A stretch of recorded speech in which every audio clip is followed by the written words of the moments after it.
Okay, today we're going to be going over problem-solving paradigms. We'll be going over complete search, backtracking, and divide and conquer. These are all problem-solving paradigms. So, what exactly classifies as a problem-solving paradigm? It's a method, a model, or some pattern in which we solve a specific type of problem. And we're going to be talking about problem-solving paradigms today, and for the next couple of days we'll be covering a few more. So let's start with complete search.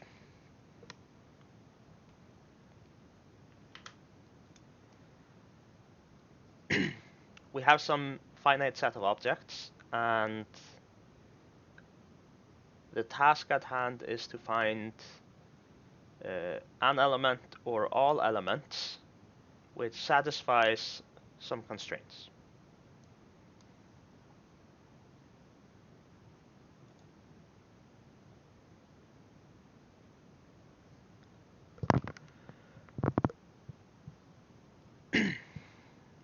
Now, there's a simple solution. It's just to iterate through every single item in the set. And for each item, you check, does the constraint hold here? And if we're just searching for a single item, then we can just quit as soon as we find one. Otherwise, we'll have to iterate through the whole set. But this is not going to be efficient. It's going to take us big O of the size of set to iterate through everything. And then there might be some time we have to use to just do the constraint checking. But this is the first solution you should consider in every problem, basically. You should look at the constraints, the input constraints, and think, can I brute force this? Can I go through every single item?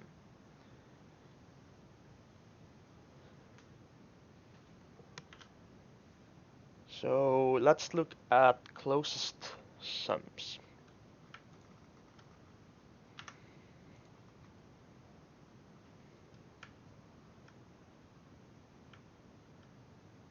So I'm going to give you some time to read the statement, and I'm going to get a glass of water.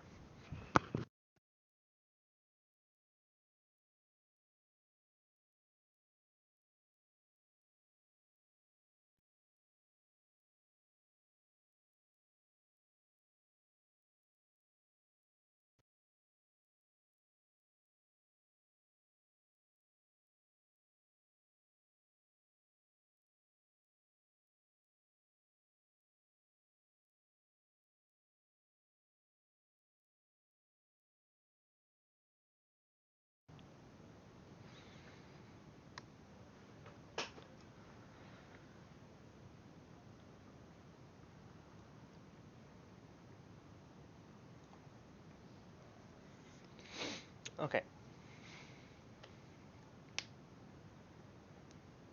So basically we get a set of numbers, at most 1000 numbers, and these are all distinct values. And then we get up to 25 queries. And each query asks for the pair whose sum is closest to the number in the query.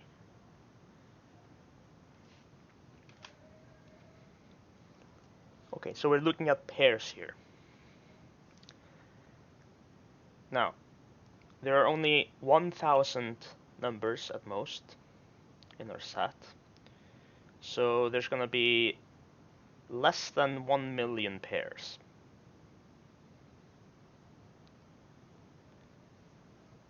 It's because n squared, or n times n is 1 million, and we're not going to be summing up the same number with itself, so we'll have a bit less than 1 million.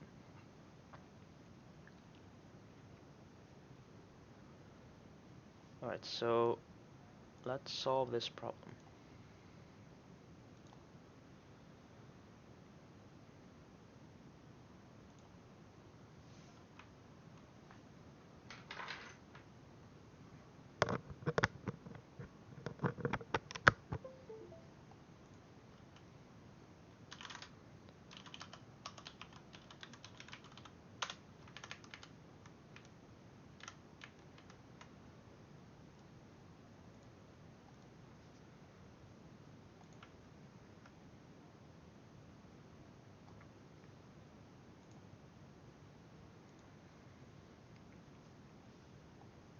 Okay, so let's first get our template.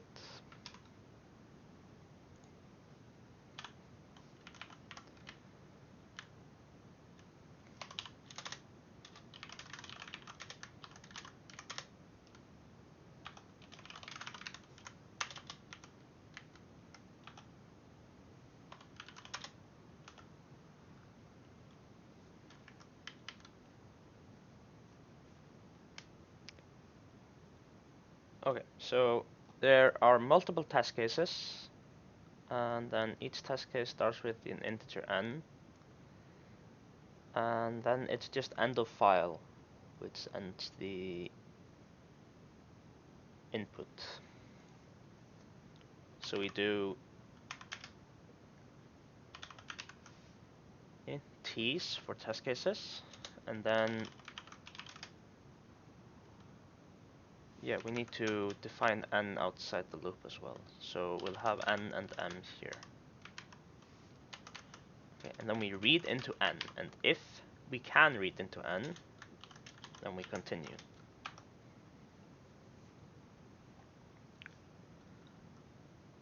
So this is just gonna read until the end of file, until the stream ends.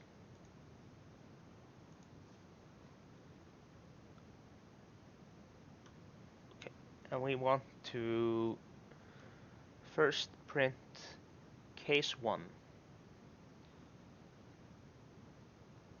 I'm gonna show you a different method of printing in C++. You might know it. It's the printf function. You can format a string like so, and we can say I want to increase the value of ts, and then print it. So this will happen first. If you put the plus plus in front, then it'll increase the value before it returns it to the function here. So we want this to start as a 0.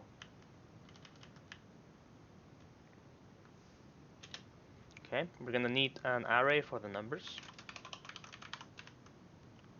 and then we're gonna want to read into the array.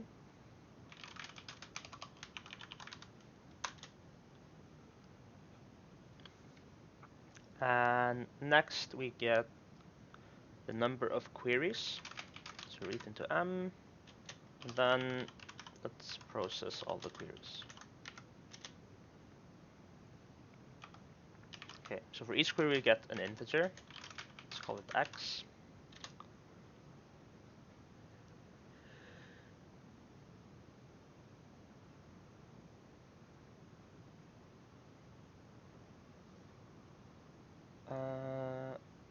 And let's see.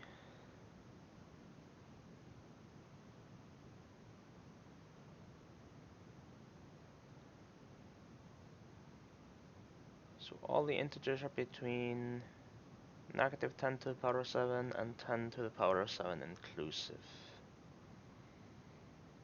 Okay.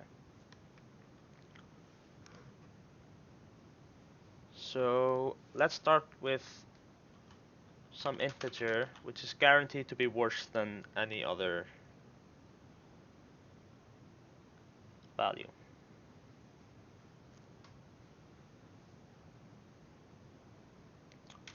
So let's say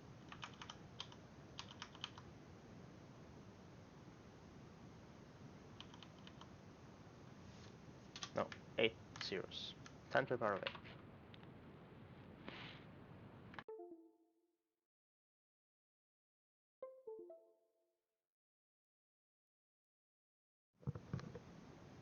Sorry, I think my headset just died. Yeah, so 10 to the power 8 is going to be worse than any other pair we can get, because the largest pair we can get is 10 to the power of 7 plus 10 to the power of 7.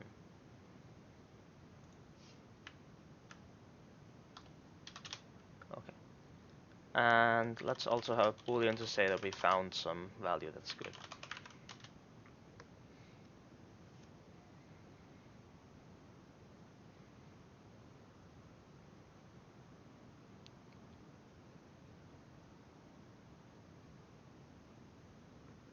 And now we want to loop through all the pairs. So we'll just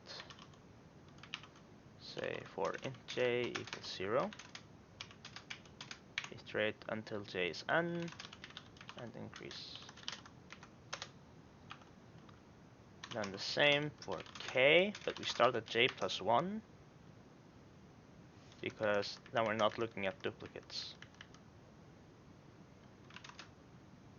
So k is less than n, k plus plus. Okay, so the value we have here of the pair is going to be the jth value in the array plus the kth value in the array.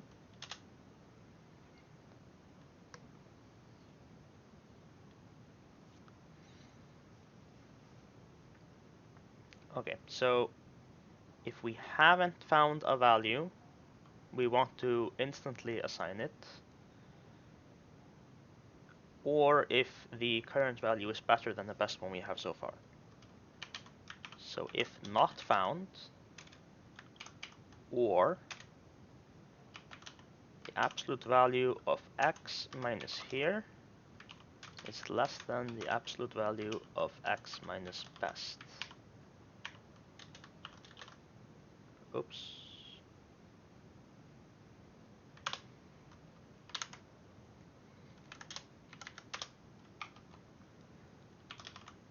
Then best equals here, and found equals true, because now we found some value.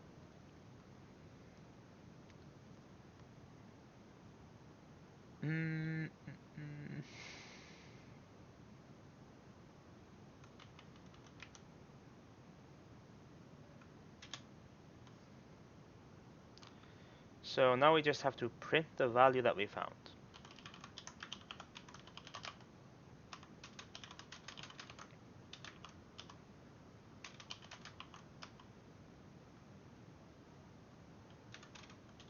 The new line. Closest sum to the query is the best value. Don't you mean not found and this delta check? No, so if found is false, then this is the first value the first pair that works. Mm-hmm. Okay, and then we just want to set it instantly to get rid of this initial value here. Sure. If found is true, however, it has to be better than the value that we have so far.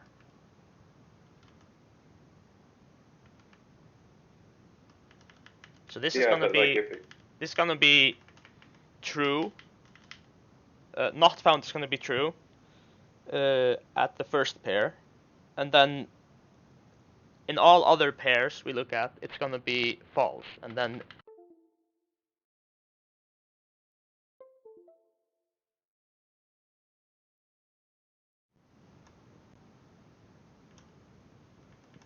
Yeah, so this is going to be false at pair 2 and all subsequent pairs. And then this will be the only deciding factor.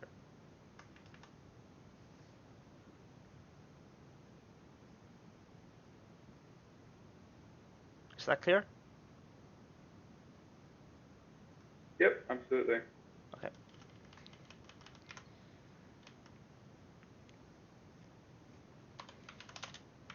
So let's test this.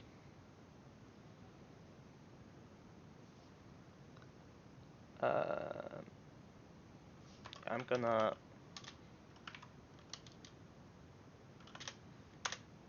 put this in an input file so it gets formatted properly.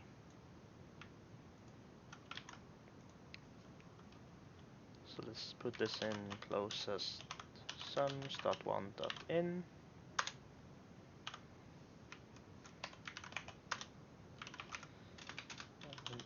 Input that when we run the program.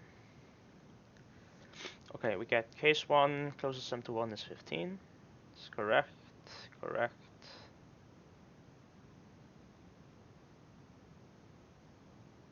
Yeah, looks good.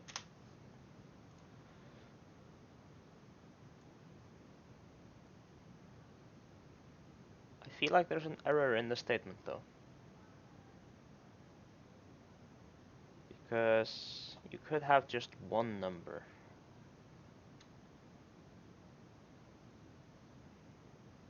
No, it's less than, sorry, okay. And it's 2.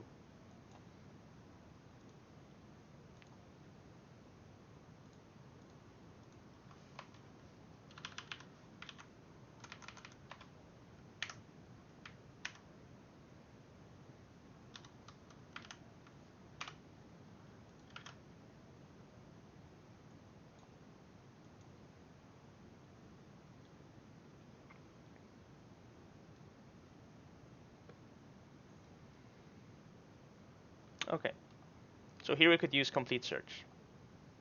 The input constraints were small enough.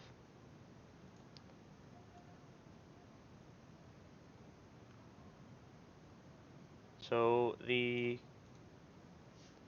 had m times n times n in time complexity. That's 25 million at most.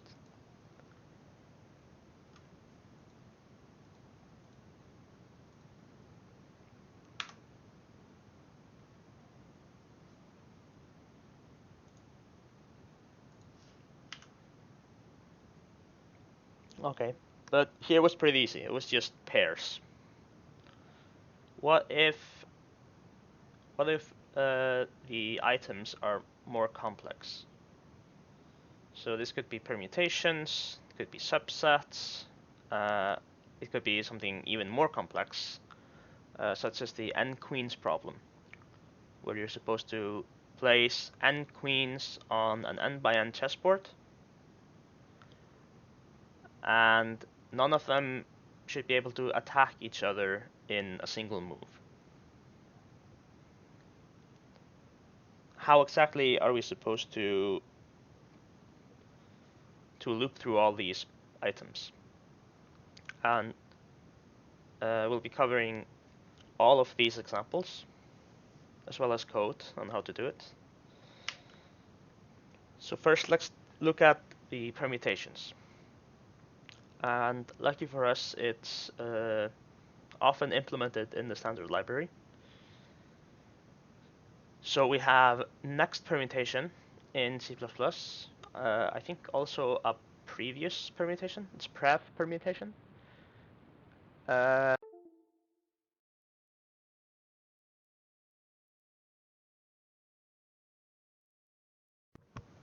Sorry, my headset is bugged when I'm charging it. It sometimes just decides to turn itself off. I'm gonna stop charging. Yeah, so next permutation, pref permutation, I think as well. And then we have in Python, we have, for example, the itertools package, which has a permutations function, which will generate all the permutations. And then put them in a list, and you can loop through them. So here we have a permutation of size 5. So we first create this array to store the permutation, and then we just start with the identity permutation. So that's 1, 2, 3, 4, 5. And then we do a do-while loop. We process the first permutation here. So here we're just writing it out. And then in the while loop, or in the while statement, we call the function next permutation on the range in the array which we wanted to go through permutations of. So here we want the whole array. So this will go to the next permutation defined by some specific order. You can look it up on the C++ docs, I think, what that order is, but usually it's not going to be important.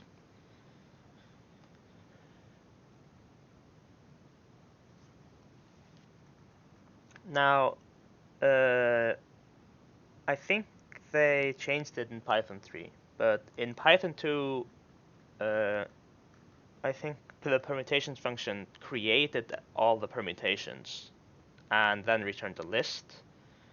And in Python 3, it's an iterator, so it only does the work it has to do, only as you request the next permutation. You have to be careful of this. If the function that's creating permutations for you is creating every single one, it's going to instantly be O of n factorial. Whereas in this case, we could break early from this loop. So keep that in mind.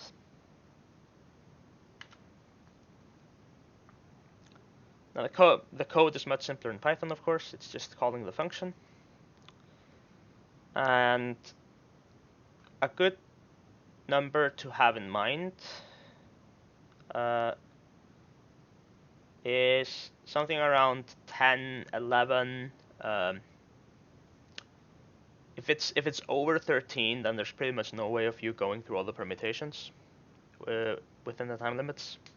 You have to have a really high time limit for that to work out.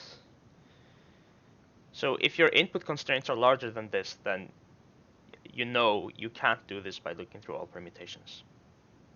You'll have to find something better than a complete search.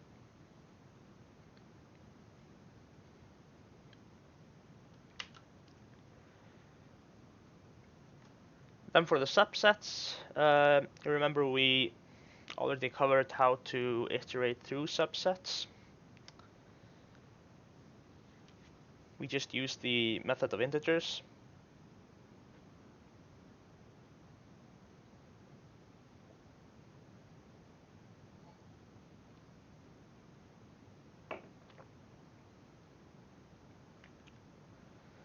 You can do the same thing in Python. You can also use the combinations method from the itertools package. And again, we want to have a specific number in mind for the input constraints. 25 is pretty accurate. Sometimes you can do problems with 26, especially now that hardware has gotten faster. These values may be, old information. But if it's up to 30, then you're not going to be able to do it. It's going to be too large. Remember, 2 to the power of 30 is equal to 10 to the power of 9. So that's just iterating without doing any work is going to be more than a second's work.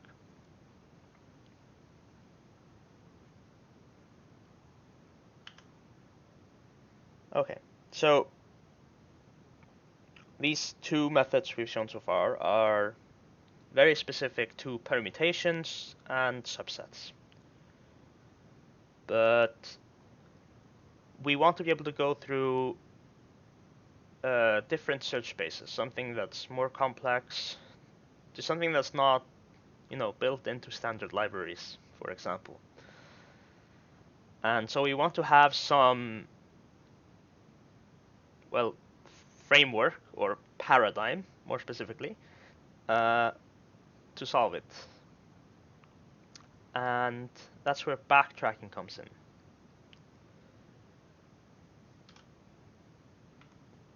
So in backtracking, we have states. So we want to somehow model our problem with different states.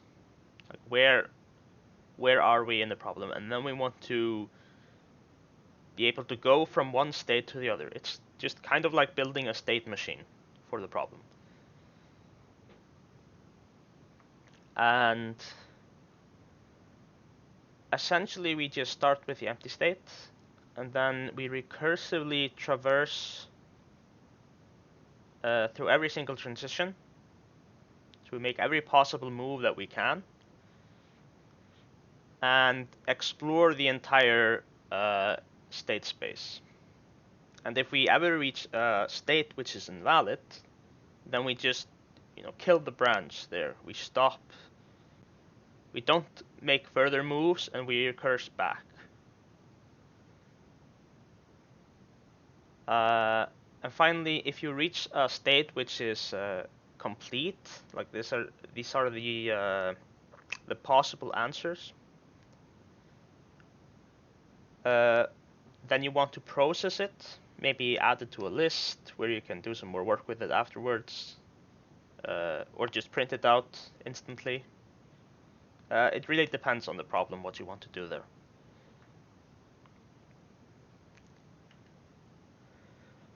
So this is a general solution form for this. The state can be a class which you've made, or it can just be an integer, or it can be just multiple parameters for the function. The first thing we want to do is check, is this a valid state? And if it isn't, we just return. Next we check, is this complete? Is this one of the states that we want to consider for our final solution? If it is, we do something with it, for example, printing. And then just, go through every possible transition we can make. Apply the move, recursively call the function, and then undo it.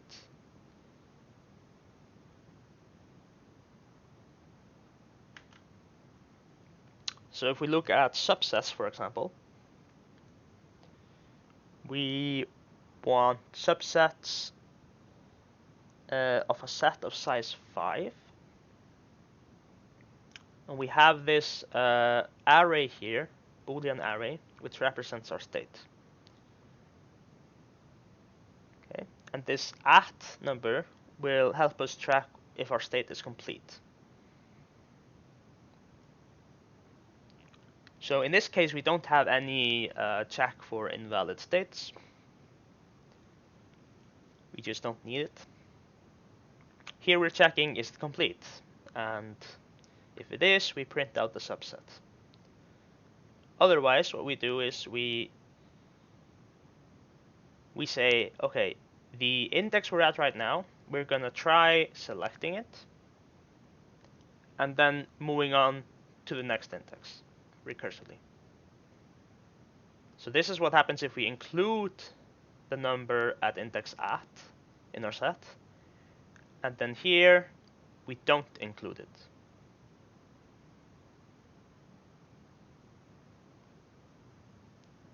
And then we just say start at index 0.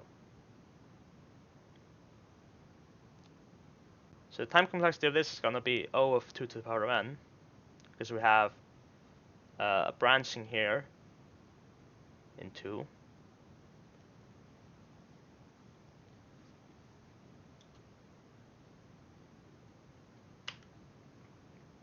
If we look at permutations, it's going to be similar. Again, we don't need to check if the state is invalid. We just make sure we don't make invalid transitions here. So we're generating permutations of size 5. We'll have this perm array here and a used array. So this will tell us what values we have used, and this will tell us what our permutation is so far. If we're at the end, we print. Otherwise, we just try every single value. So we loop through all the values from 0 up to n. If it is unused so far, then we say, okay, we're going to use this one. We mark it as used, set the value in the permutation at the index at to that value. Then we continue generating. And then at the end, we just mark it as unused. So this is us undoing the move. Initially, we'll need to have everything as unused, so we use the memset function. Again, this is just a for loop essentially, but it overwrites on a byte level. So usually the only values we can put here are 0 and -1. If you're working with integers or something like that, something that's larger than 8 bytes. No, 8 bits. Sorry, 1 byte.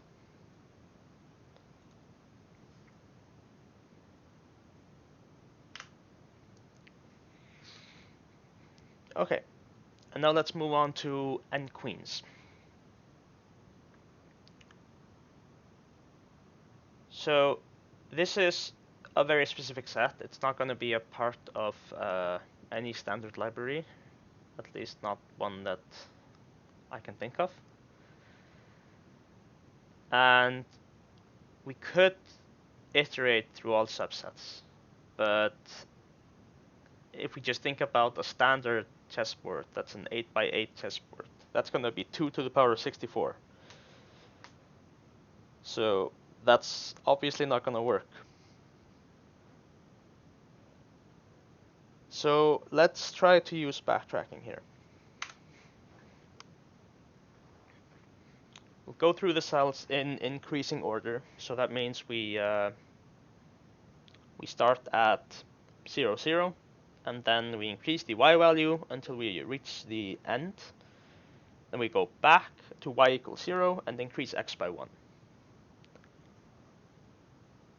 Okay, so at each cell we're gonna either place a queen, or we're gonna not place a queen. And when placing a queen, we have to first check, is there any queen that can we attack any other queen if we are placed here? Okay, so let's start just with our state. We'll go for the standard case of n equals 8. Then we'll have a Boolean array here, 2-dimensional, to say, is there a queen here or is there not a queen here?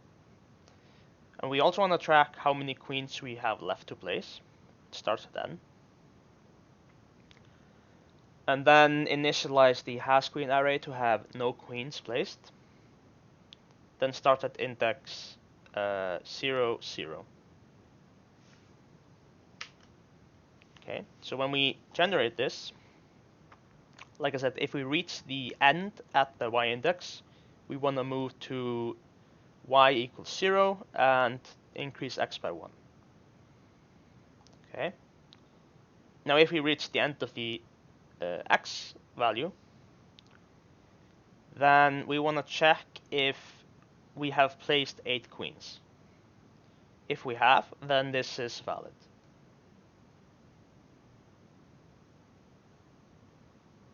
Okay. Otherwise, we want to check, okay, do we have any queens left to place? If we do, then we continue and check. Will placing a queen here allow some queens to attack each other? And this can be, done in different ways. Some are fast, some are slow. It's not really important here how we do it, unless we're solving some problem where we need to do it fast. let's just say we do it with a for loop just by checking every single queen that has been placed so far. And then we just try placing a queen here and reducing the number of queens at the same time. And moving on to the next cell. Or we don't place a queen here.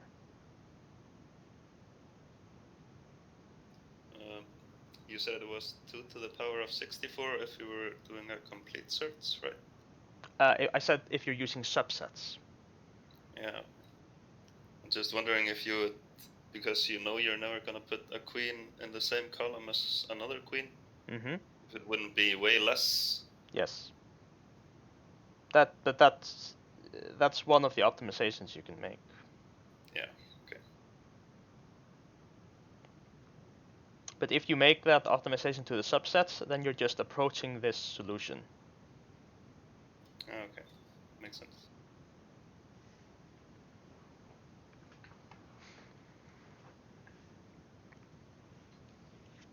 And there are many optimizations you can make to this code to make it better, especially if we do this in linear time or worse.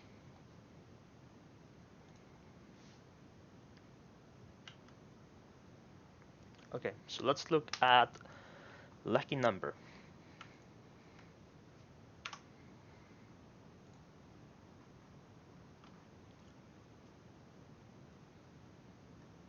Can I give you some time to read?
Mm.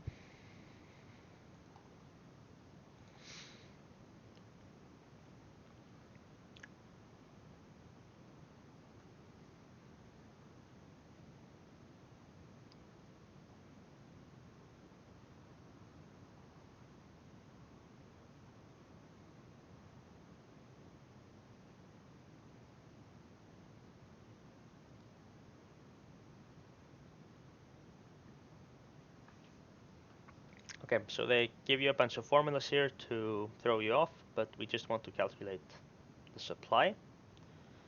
And that's just the number of lucky numbers with n digits.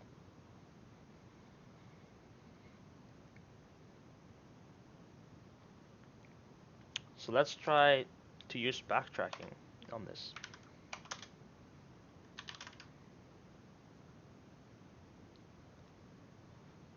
It's called lucky number.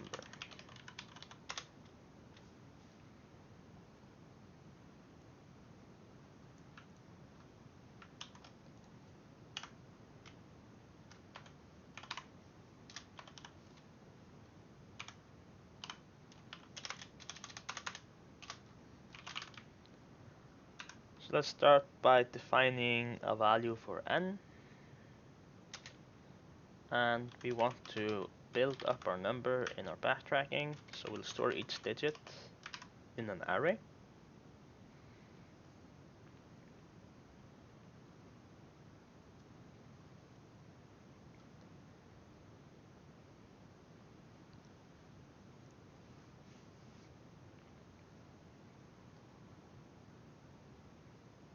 And then what we want to be able to do is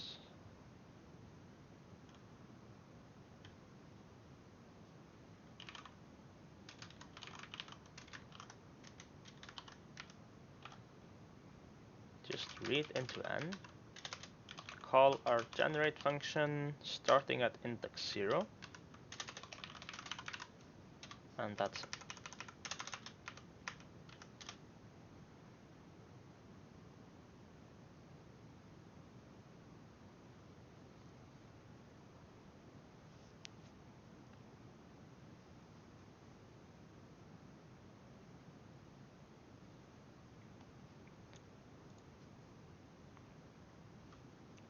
So let's make our generate function. We want to know what index we're at.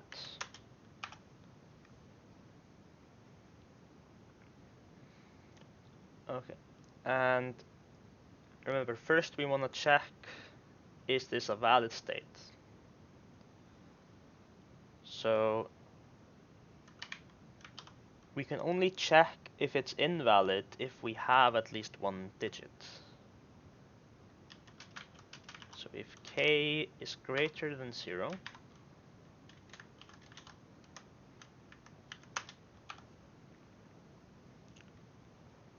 we're gonna create the number using a string stream.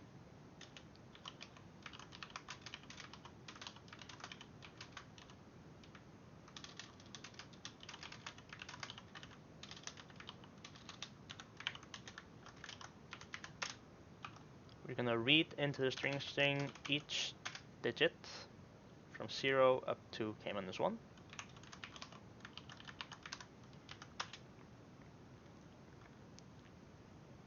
And then we're gonna get the entire number, SS. Get the entire number and put it into the integer x.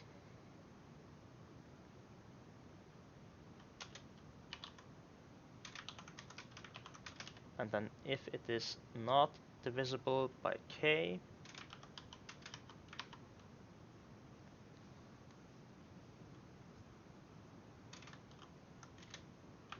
we're going to return.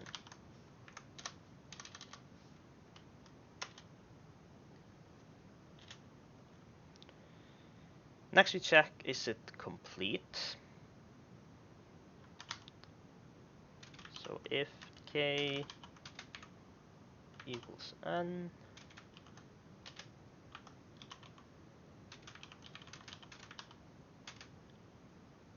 then we're gonna try, no sorry, if it's complete, we're gonna write out the number. So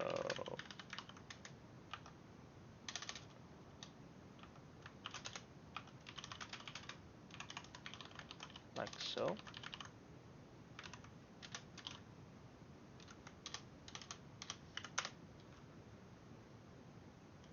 And then a new line after this number.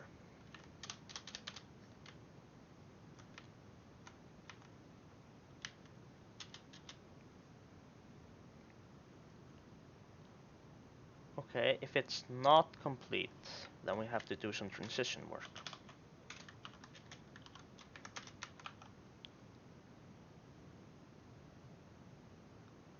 Okay, so we can place any digit from 0 up to 9.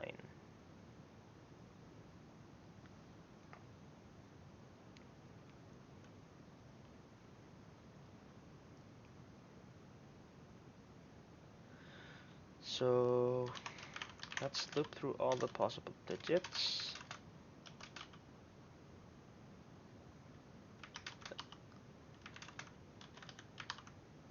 Like so.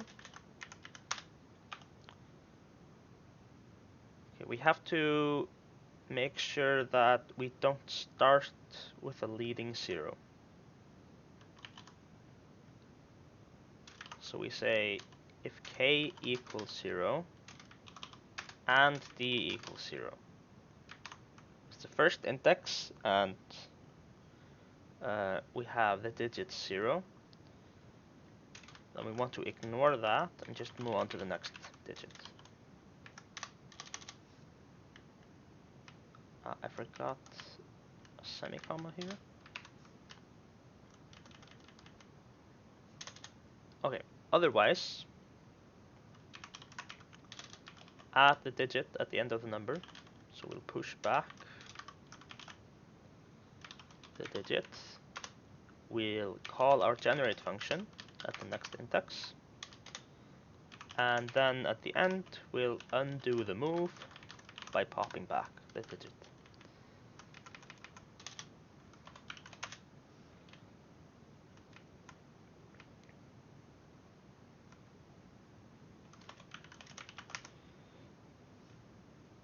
Okay.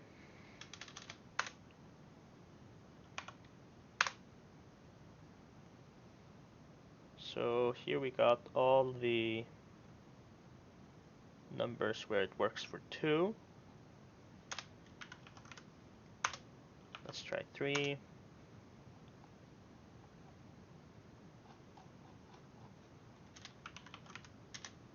Now let's try 4.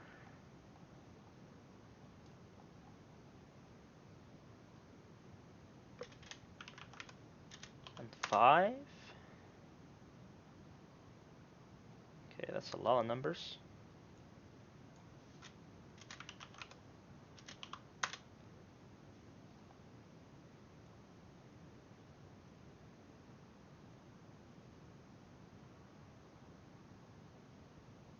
Okay, let's try something larger. Let's go with 9.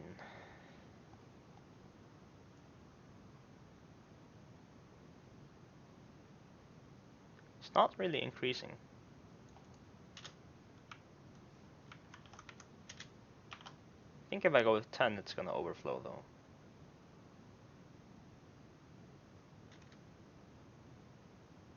Oh, okay, it's still fine. But you see how few numbers there are now.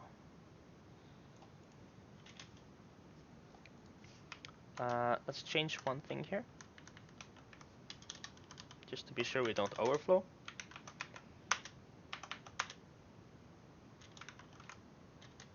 Gonna try something bigger. 16. It's pretty fast, even though we're considering numbers with 16 digits.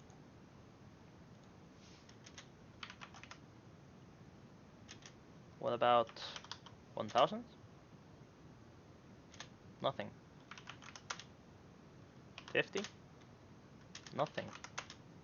25? 15? 20?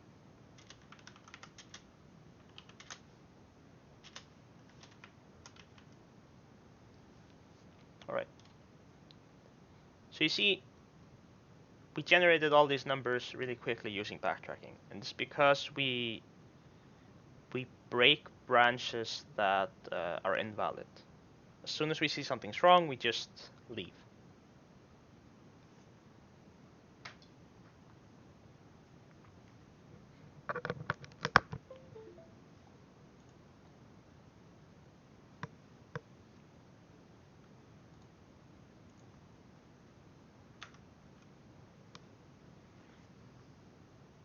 Any questions about the problem?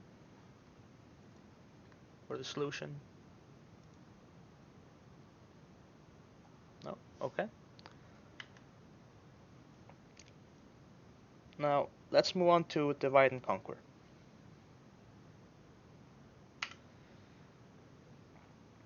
So, in divide and conquer, we... Actually, you mentioned something about an overflow. What exactly were you concerned about? I was concerned about... So here I'm placing each digit into a string stream. And I'm creating the number, essentially. Mm-hmm. And then I read from the string stream into that number.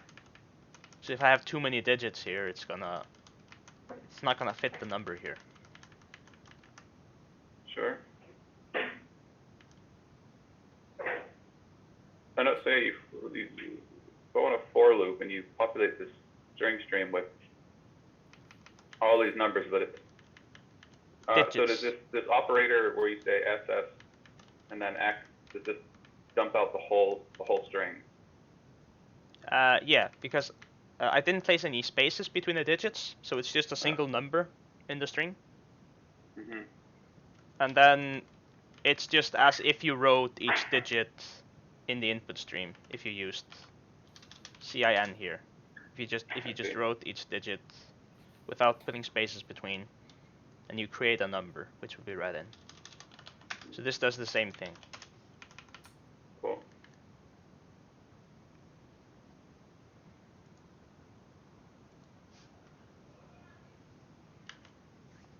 Okay, so divide and conquer. We have an instance of a problem, and what we do is we split the problem in some way into one or more smaller subproblems. And then we're gonna solve each of those individually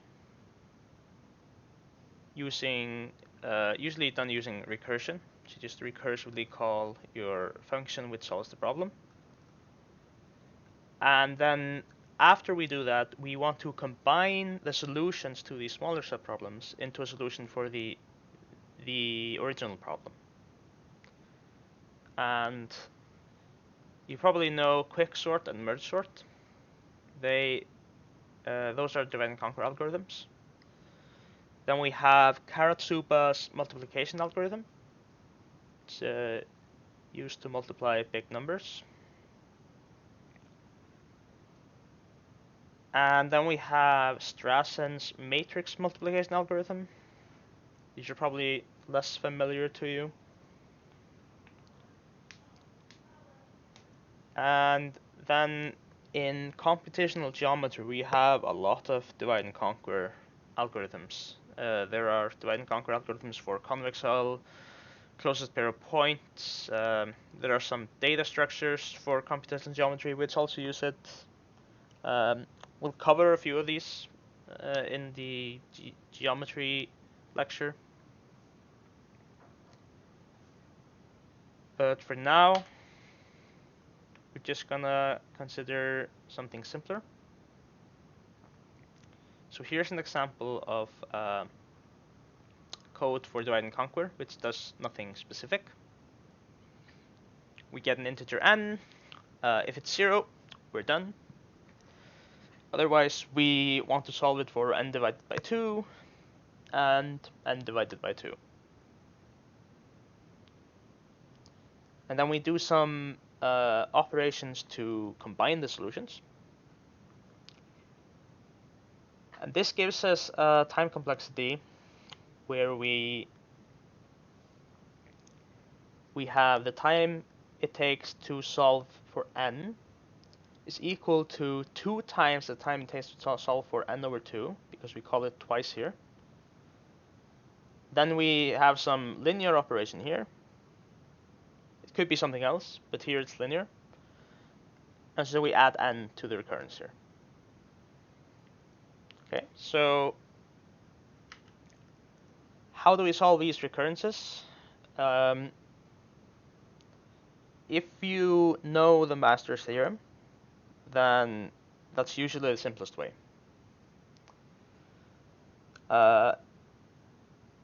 It can solve pretty much all of these recurrences.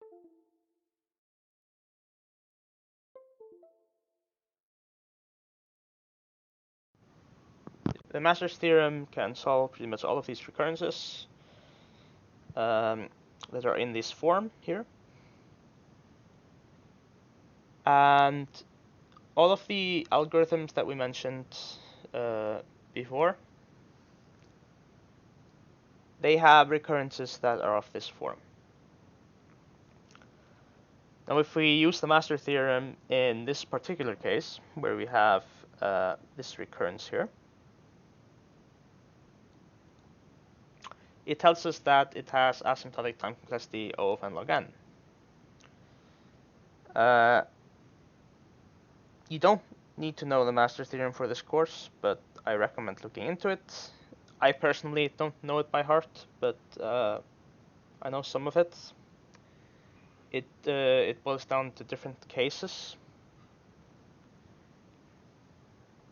What you can also do is you can it can help to draw a tree, which shows you how the subproblems expand, and then looking at the height of the tree or somehow seeing the number of nodes in the tree, it can help you get a better idea of the time complexity.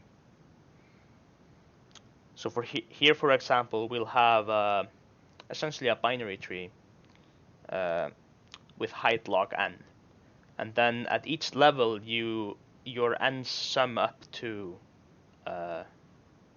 or the size of the subproblems at each level sum up to n.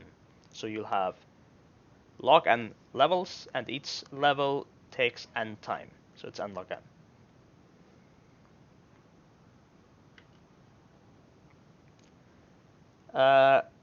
There are particular cases where we're not splitting into multiple problems. We're just reducing it to a smaller subproblem. And this is called decrease and conquer.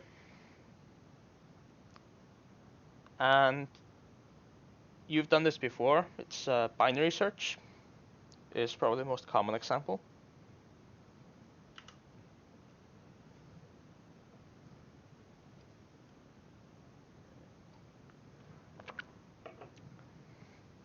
So in binary search, we have a sorted array of elements, and we want to check if it contains some particular element x. Now we're going to think of this recursively. So we have a base case, and that's just there are no items left in the array. So then x can't be in the array, and the answer is false. Okay. If it's not the base case, we're going to compare x to the element in the middle of the array. So that's going to be, we're going to have some index low and some index high, which tell us like what's the lowest value in the lowest index in the array and the highest index in the array, and we're going to take the average of that to find the middle.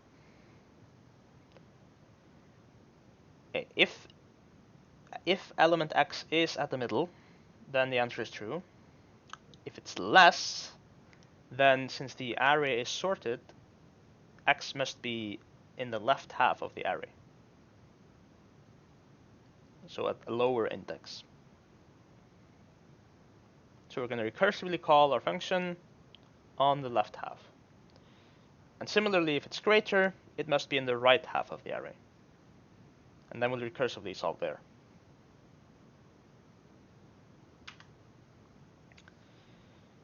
So here's some code which does this.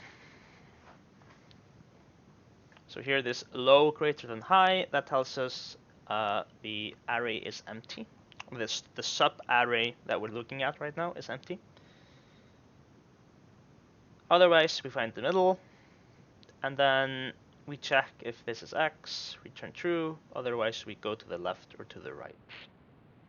And note that we go to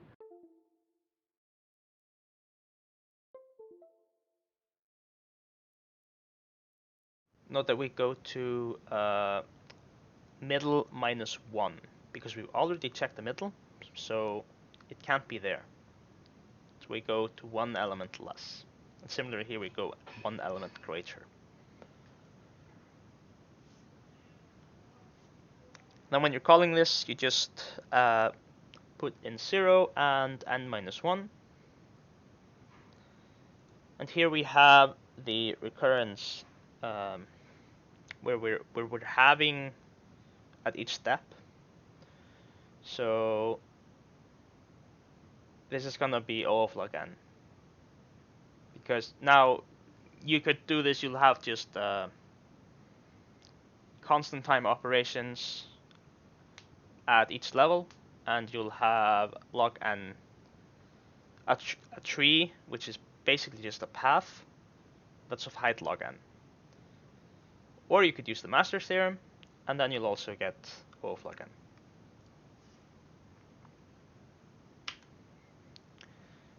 You can do this iteratively as well.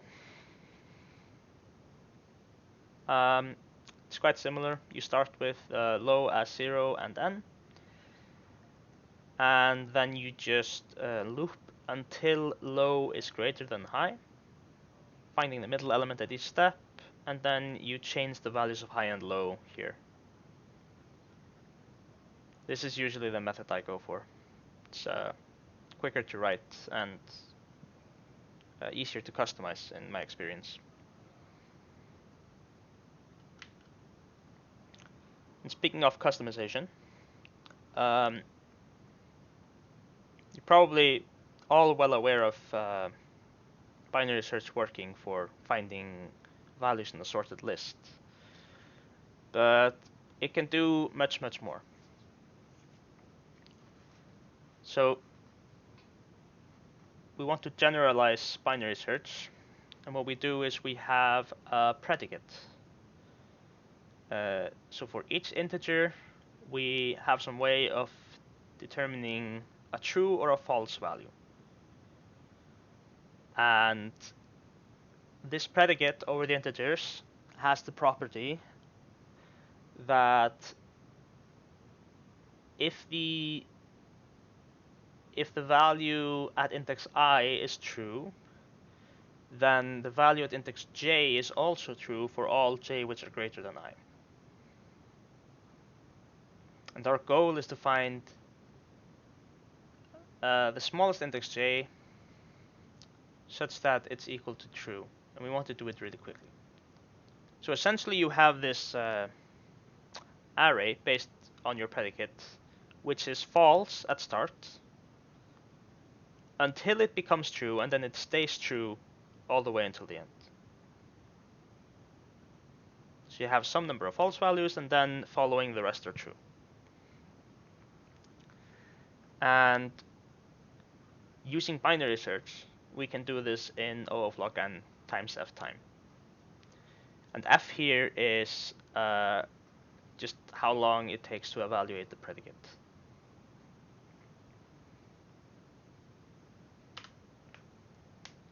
So let's look at code for this.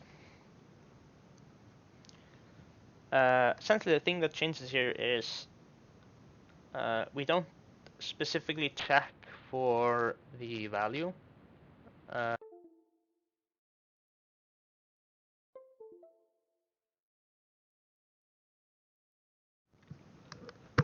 We don't specifically check if the value is equal to x, we're searching for. We just use the predicate here. So if our predicate returns true, then we can reduce high to m. Otherwise, we increase low up to m plus 1. So we're having in the same way as we did, except we don't reduce high to m minus 1 because we want to be able to check at the end when low is equivalent to high is the predicate for the index low, is it true? So did we reach this value here?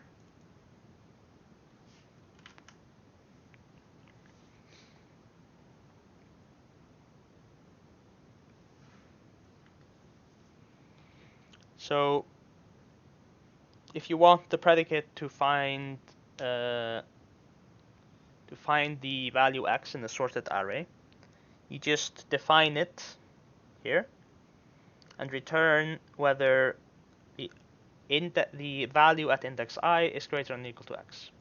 So this will give you the same result as we had before. Now, we can generalize even further. So instead of looking at integers, we'll look at real numbers, or well, actually not real numbers, floating point numbers. And there we have the same property. We have, if you just consider all the possible real numbers, which are of course infinite, then at some point it's gonna switch from false to true with your predicate. And again, we want to find the smallest real number where this holds. And we could have our range infinitely many times. So what we're gonna do is we're just gonna find a number which is close enough. So we'll have some value epsilon, which is basically our error. How far away from the actual correct answer we're allowed to be. Okay, so the time complexity for that is going to be high minus low divided by eps. So this is going to give you basically the number of possible values we could reach. And that's going to give you the size of your range, essentially, the number of items to consider. And it's going to be log of that.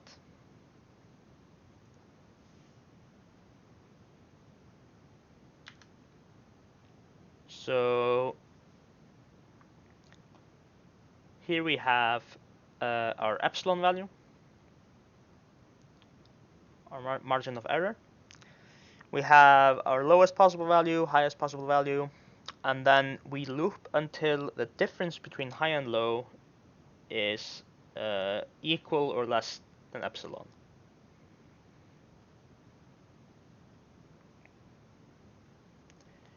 Then we just check the predicate in the same way as before. We reduce high if it's true, increase low if it's false.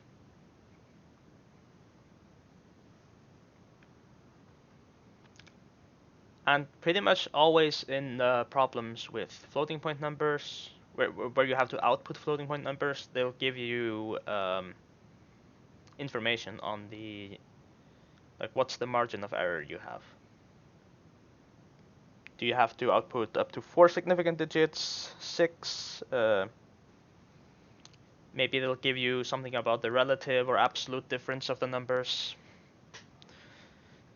It's very rare you have to output the exact answer.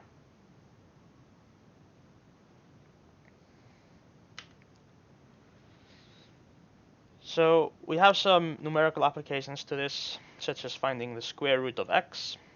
And you can use this predicate here. You can find the root of an increasing function.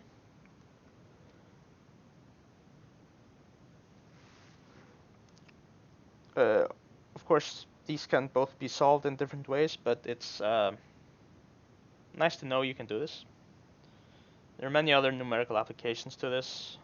You may find this referred to as the bisection method if you're looking it up online. It's not necessary that people will be calling it binary search. Alright, we have another problem. But this one's not on Catis. So I'm gonna find the PDF.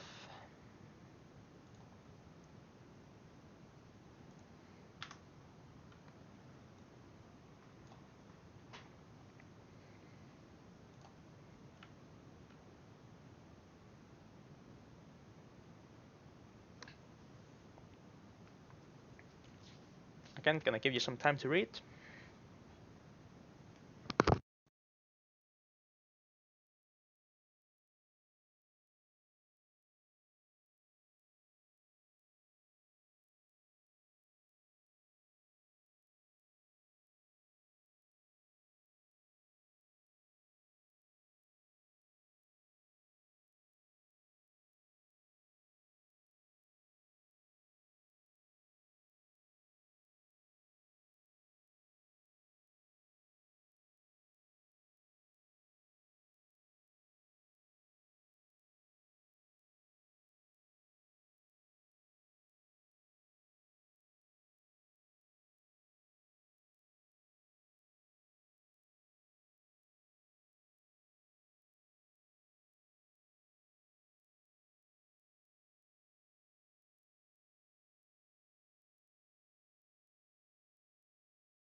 All right.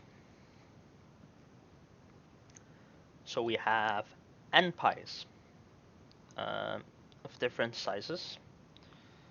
We have f plus 1 people, and each of them should get an equal amount of pie, and that piece of pie must be from a single pie. It can't be, some Frankenstein monster pie.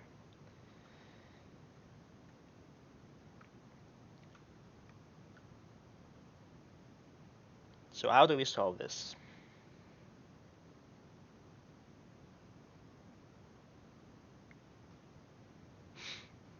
We essentially want to try all sizes.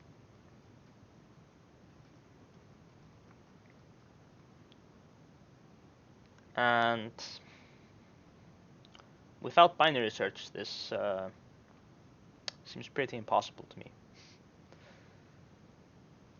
So let's see how we can use binary search to solve this.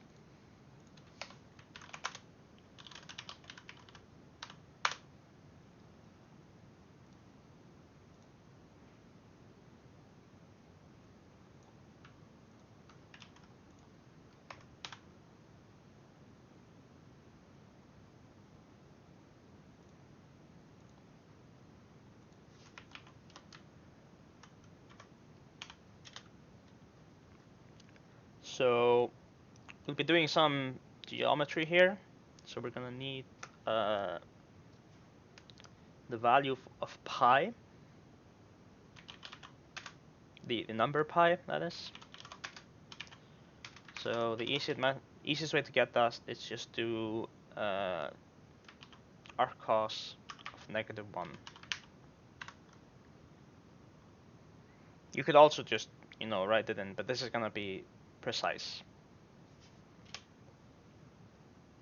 But if you're off at the 9th digit, it's usually not gonna matter that much. Okay, we're gonna need 2 values, n and f, here. And we're also gonna need to store the size of each pi. So we get the radius. Yeah. So let's call it rat.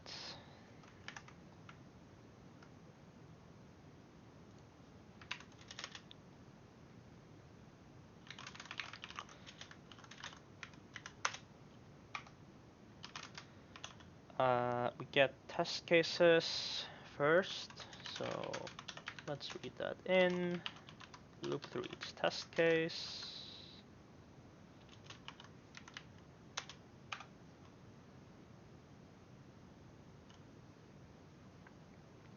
Okay, in each test case, we first read n and f. We're gonna clear our array before the test case starts. And then we want to read each one of the numbers in.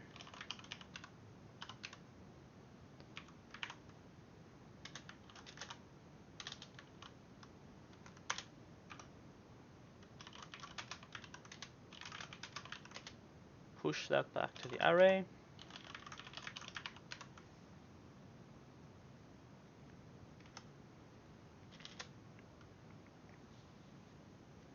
Okay. So now we have all the data we need. So here's the idea. Let's fix a size of pi. Like a size of the piece of pie.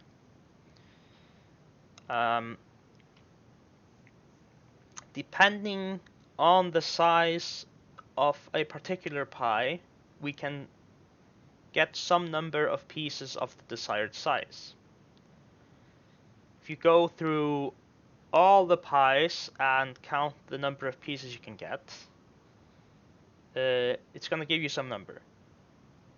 If that number is greater than or equal to the number of people we have, then this size works for us, but it may not be optimal. If it's less than the number of people we get, then we're asking for too big of a piece. we need to reduce it. So here we can use binary search. So we're gonna start with our margin of error. Let's just start with something big here. They say the absolute error of at most 10 to the power of -3. So we should be fine having this like so. But better safe than sorry.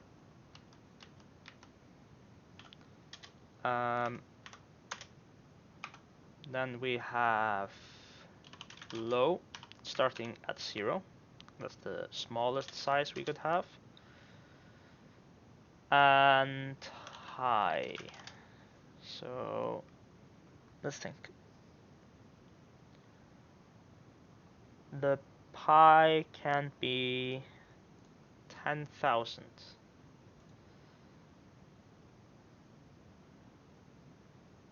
But it doesn't hurt us if we allow it to be larger. If we allow the p's to be larger than the pi's, then we just get 0. So let's just do 1 billion.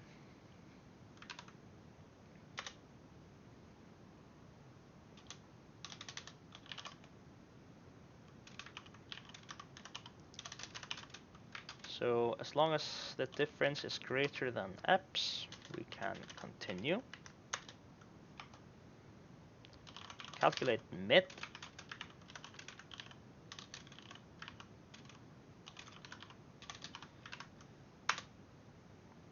And then let's ask our magical function, which calculates the number of pieces we get.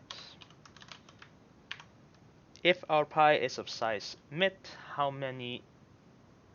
if our piece is of size mid, how many pieces can we obtain? Okay, if that is less than the number of people,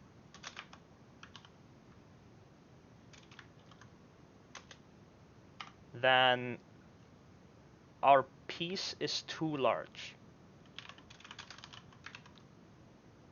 So we reduce the maximum pi size.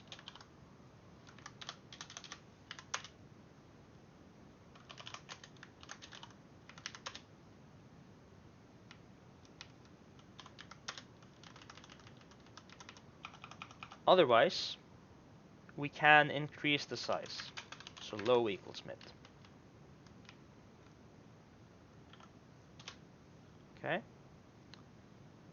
Then at the end, we want to write out the value we obtained. So we'll do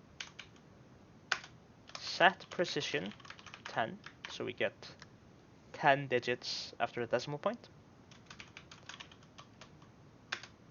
With fixed, so it will always print out 10 digits.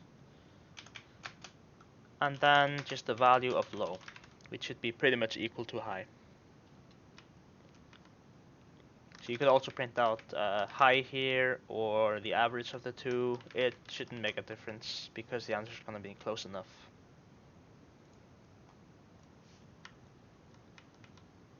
Okay, so now we just need this function which counts the number of pieces. So we'll have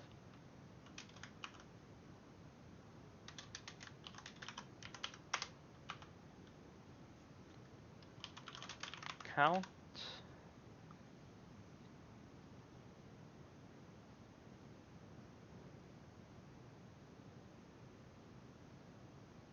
and let's see. We need to go through all the pi's and solve for them individually. So I is less than rad.size.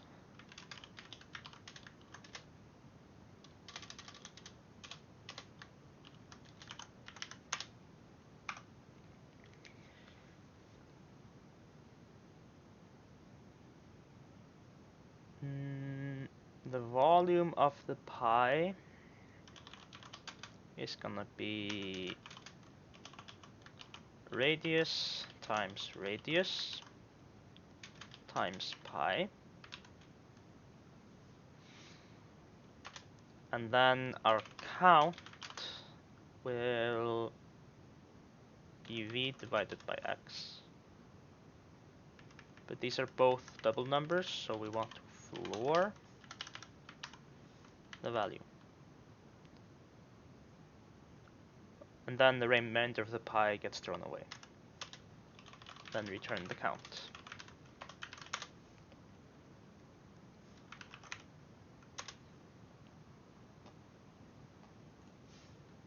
Can't copy from the PDF, I think, so I'll just write it.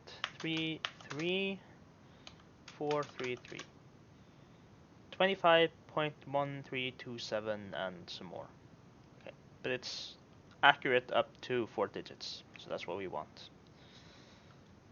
Then we have 1 and 24, 5. And it's pi. 1, 4, 2, 3, 4, 5, 6, 5, 4, 2. 50.26548, yeah. Samples are correct. Good to know.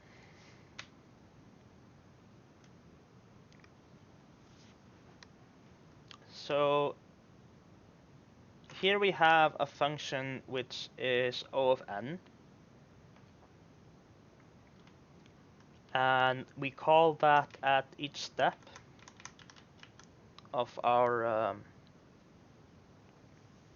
binary search, which occurs log n times. So this is n log n in total. No, sorry, not log n. It's a log of these three variables: high minus low divided by EPS. So suppose we submit this and it's too slow. Then we can just tweak these values here a bit, because, for example, if we change this to 6, it's not really going to change our answers that much.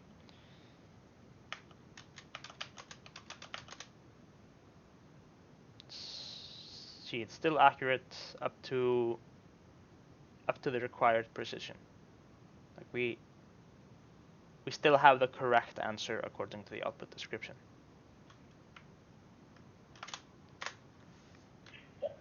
I would the need for binary search is still sort of lost on me, to be honest. Need for binary search here. Yeah. Do you have another suggestion? I mean, I like, if you know the total volume of all the pies, I mean, can't you just divide? Or, I mean, is the binary search just to, make sure that any piece does not exceed the size of a pie? So you'd have to know how many pieces you're taking from each pie. And remember, the key here is that all the pieces need to be equally sized. So how do you know the proper size without trying every single size? Or not every single, just trying enough of them. Well, I mean, so if you, like for a single pie, it's easy, right? You have one big pie, you know the volume. Yeah. Right? You divide it by the number of people. Yeah. But for 2 pies, so the search is figuring out the size of the pie, or the size of the slice.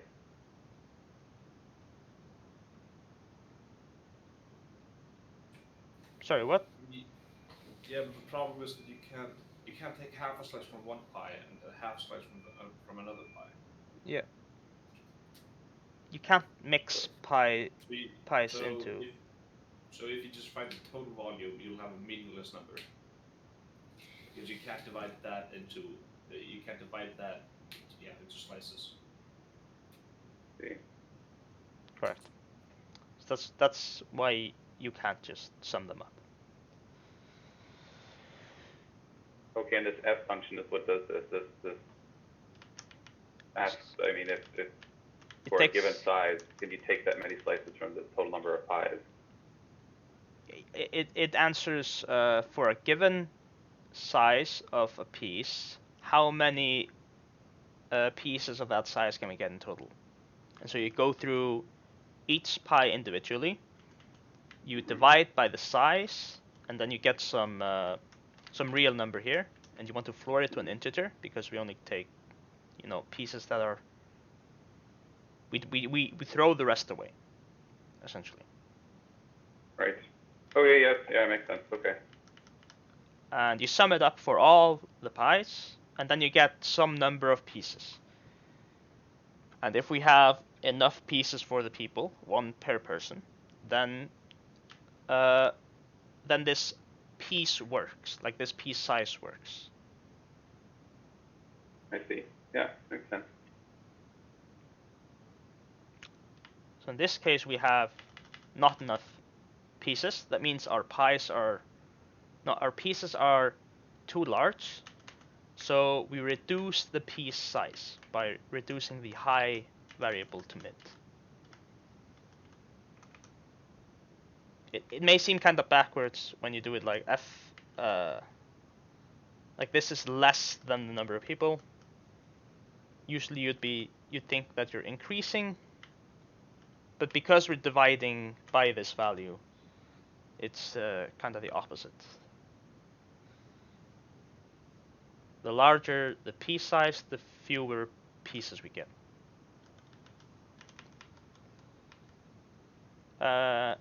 Yeah, where was I? Yeah, you can tweak these variables. Like we don't need this to be this large, I believe.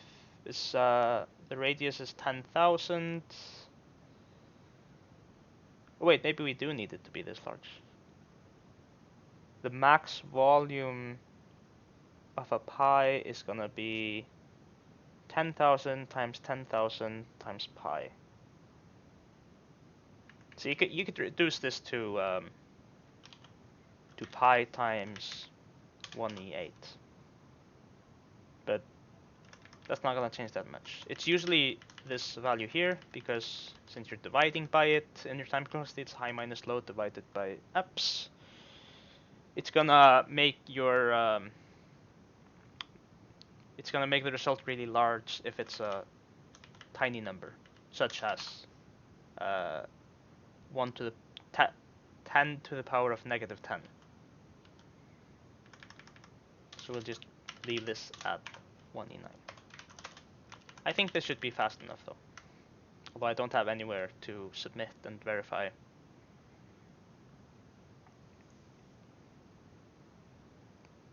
Let's see.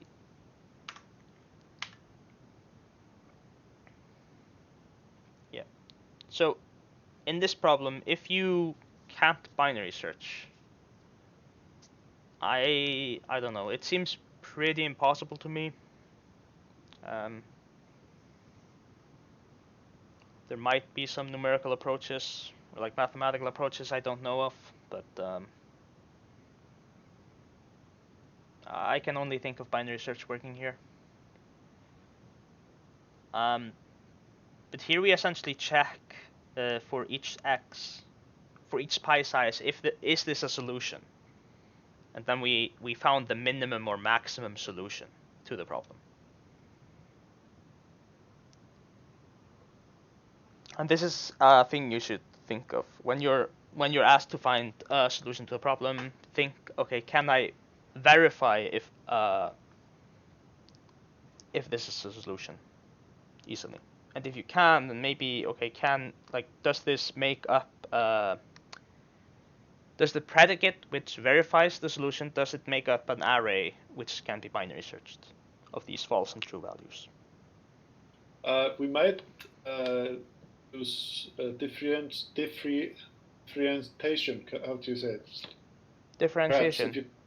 If you find the formula of how the pies behave, and then we might be able to find an optimal.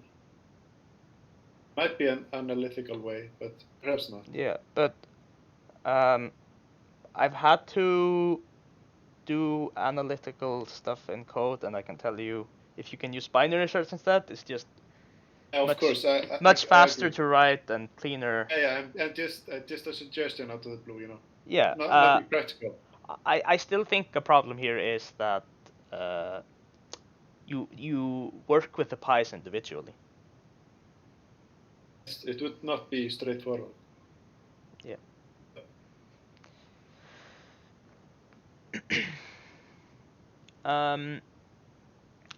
Yeah. So check if you can verify whether something is a solution.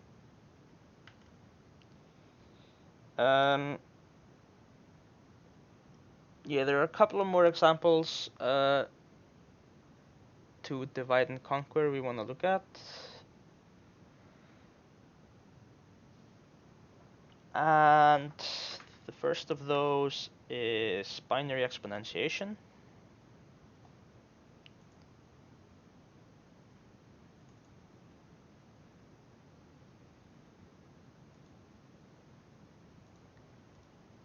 Okay, so we want to calculate x to the power of n.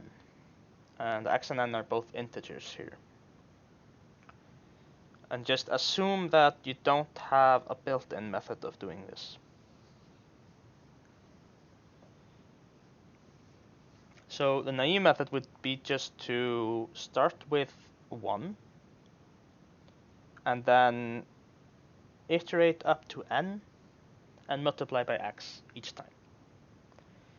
And this is going to be O of n, so this scales linearly with the exponent. But we might want to make n rather large.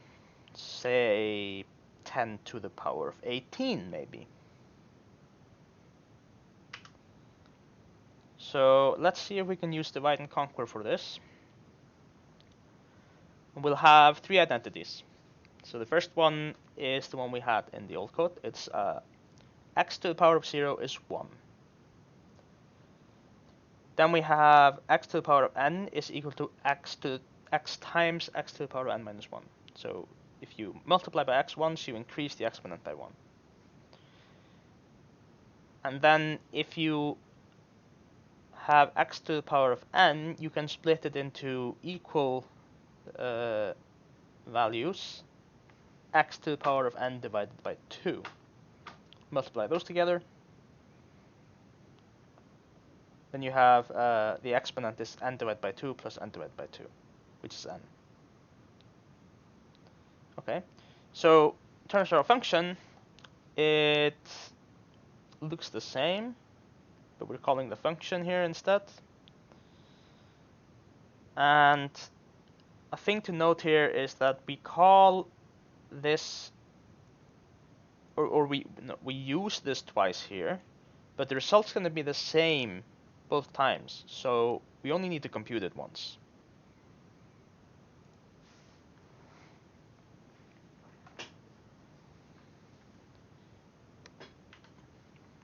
So let's try to use these identities, and we'll use recursion.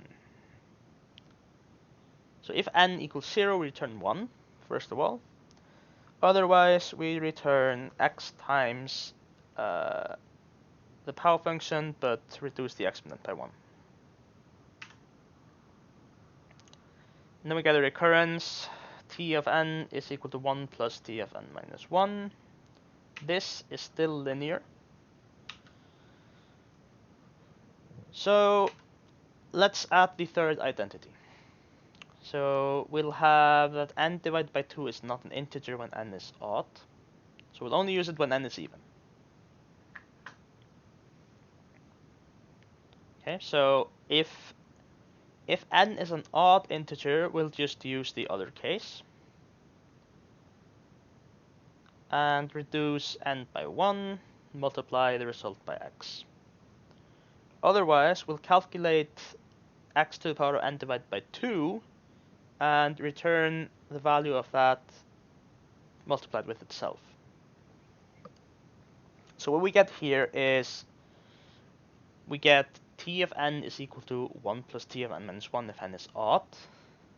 However, when it is even, the size of the problem reduces by half. Okay? And this may look slow, look like it's slow at first, but after each odd call where n is odd, we have a call where n is even. So we have t of n is 1 plus 1 plus t of n minus 1 divided by 2 if n is odd.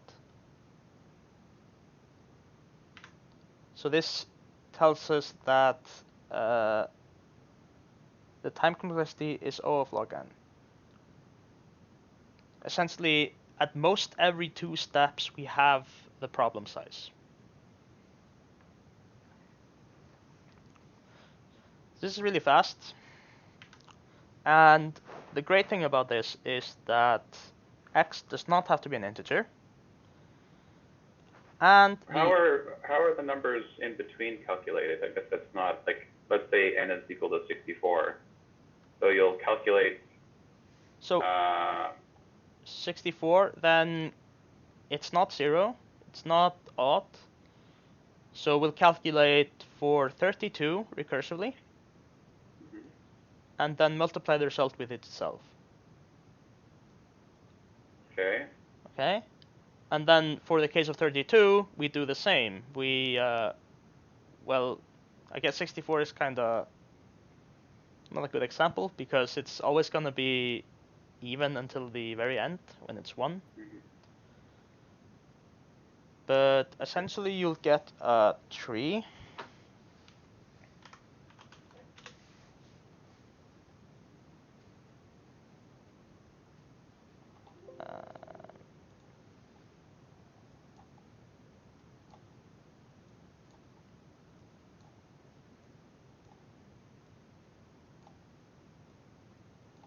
So you start with the exponent 64 here.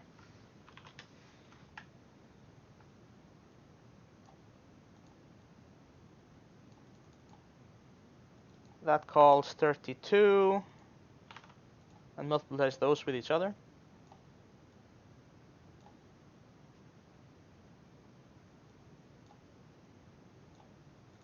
This one calls 16.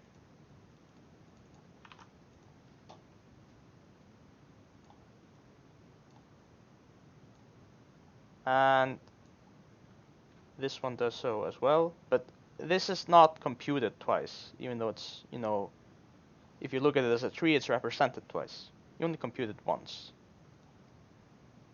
Otherwise, this would be linear in the size as well. So what's not clear? How the intermediate values are calculated? No, it's clear. I misunderstood something. Clear as day. Okay.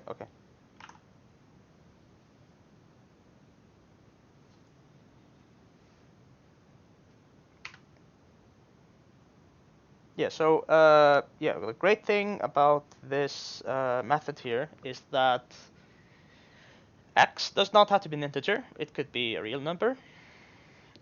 And even the operation doesn't have to be integer multiplication.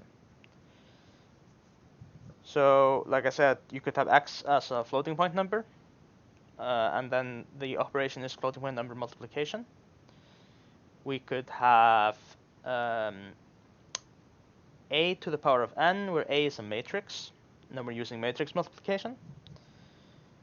We could be using modular arithmetic, which is very common when you're doing exponentiation like this, because the numbers tend to grow very large fast. So you'll have x to the power of n modulo m. And you could have essentially any element, x, and you're, applying the operation n times. So essentially, it's exponentiation. And this operation is just any associative operator.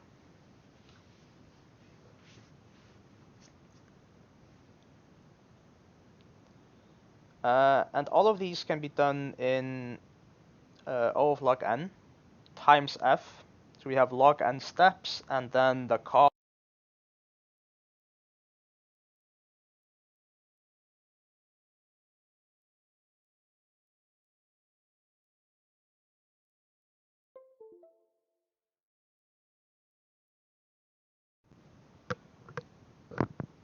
Sorry about that. I really need to get a new headset. Yeah, so all of these can be done in O log n times f, and f is just the time complexity of applying the operation single time. Because we apply it once every time, or every step in the algorithm.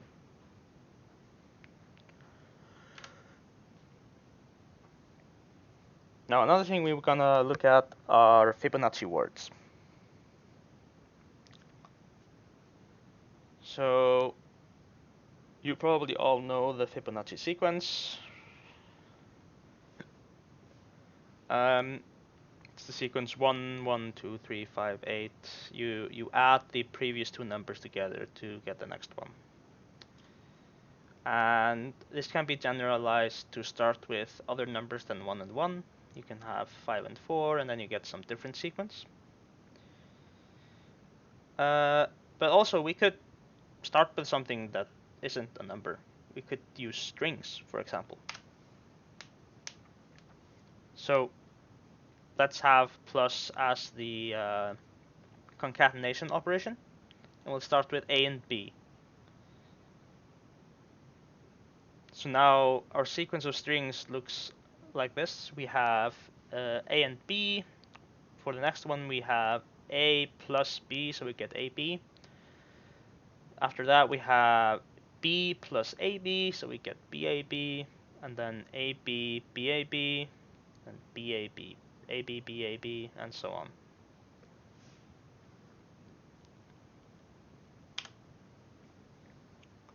So how long is the string at index n? Well, it's gonna be equal to the Fibonacci sequence, the sequence of links, that is.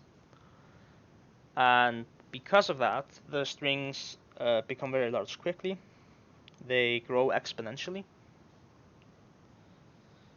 So the 1000 term has this many characters, which is really huge.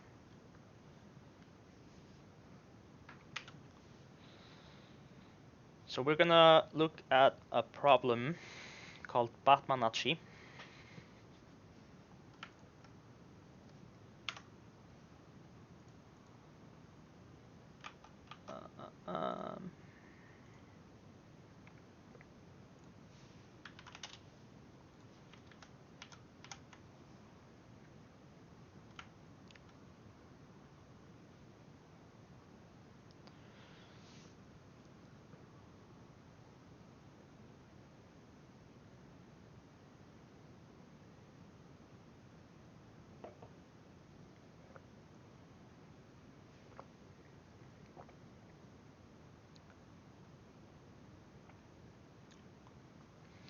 So this is basically just the same text as was in the slides, but we start with N and A.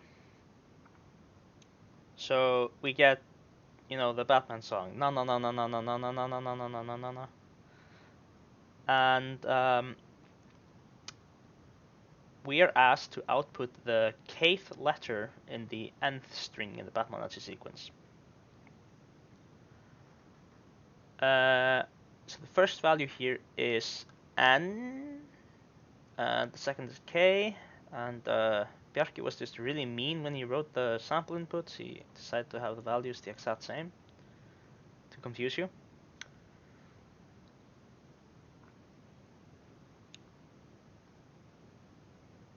Okay, so how would we go about this?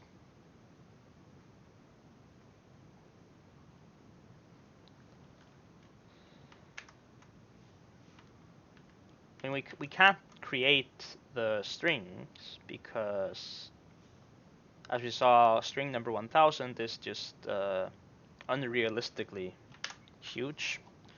Can't store it in the computer.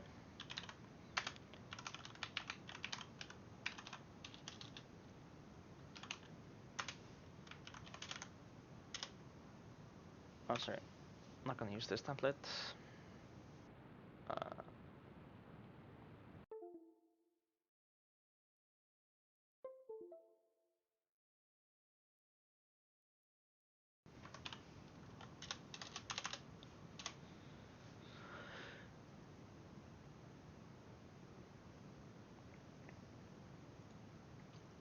Okay, so we're gonna use the recurrence to solve this.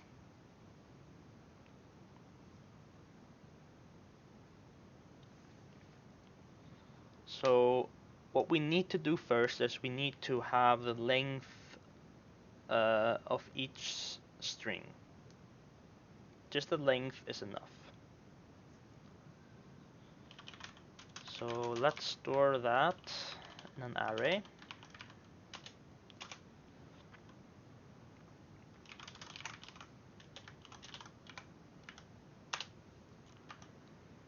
And we have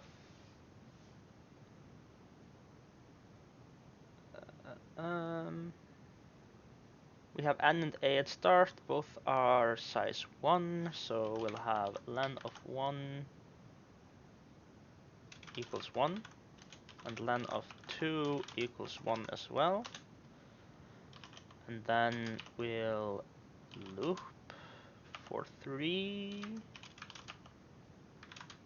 And we'll go all the way up to the size of our array. So that's 100,100.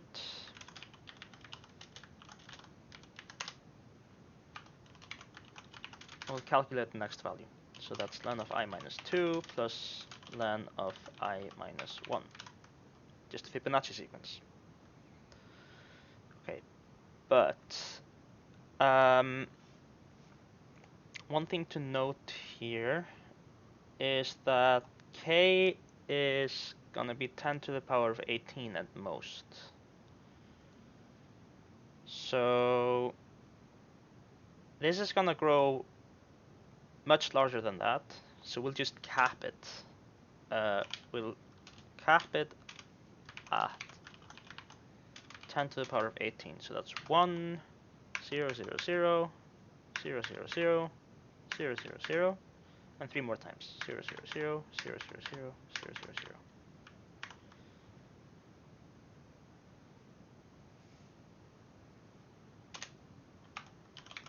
Len of I is equal to this plus 1 more.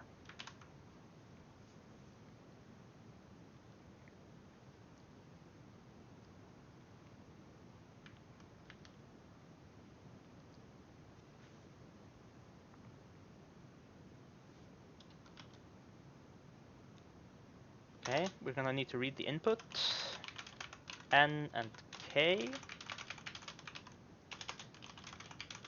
and then we want to have a function which answers our query.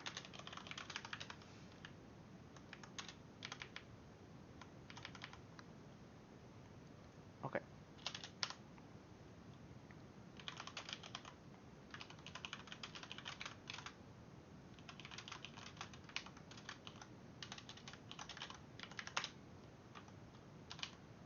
So first our base cases. If n is equal to 1, then the answer is the character n.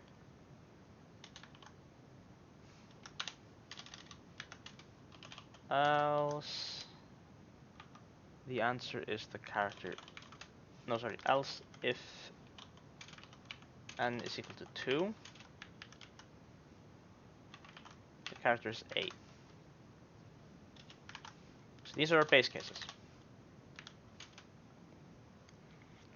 Okay, and for the general case,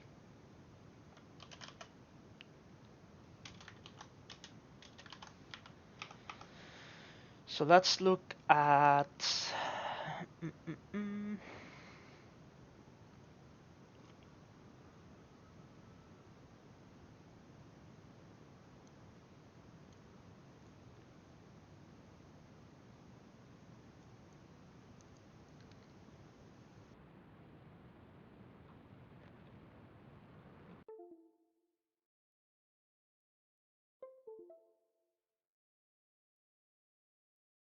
I think this one will do. Okay, so this string here is made up of this string and this string. Now, knowing that,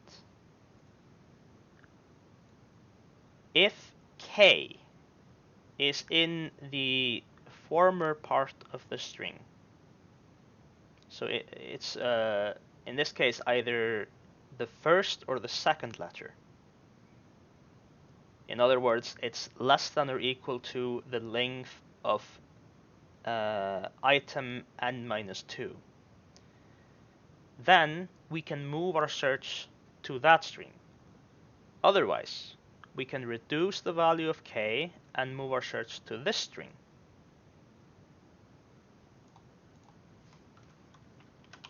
So first get the length.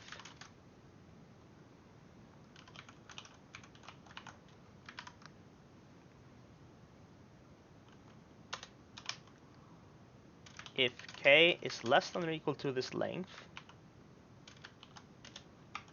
then move to string n-2 with the same k.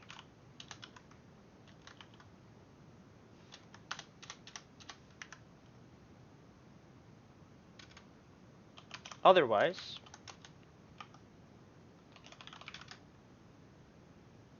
we move to string n-1, but we have to subtract the length of the prior string from k. Because when we move from this string, we want to find the value of the fourth character, then we have to chop this part off. So we subtract 2 from k, and then we're searching for the second character in this string. And again here, we search for the first character in this string, which is going to move us to this string, which is our base case of n.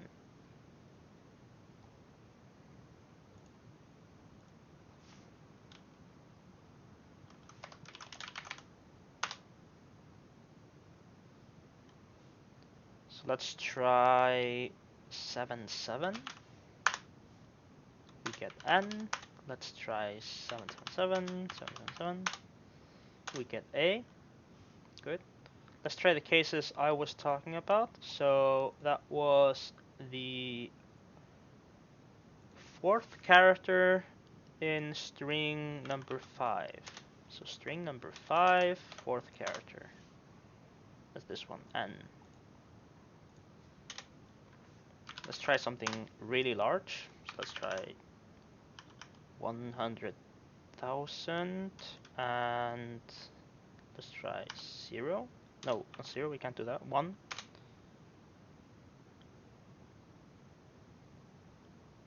We get a.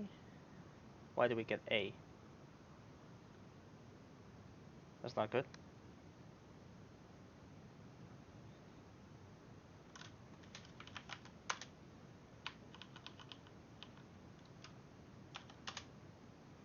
This is correct.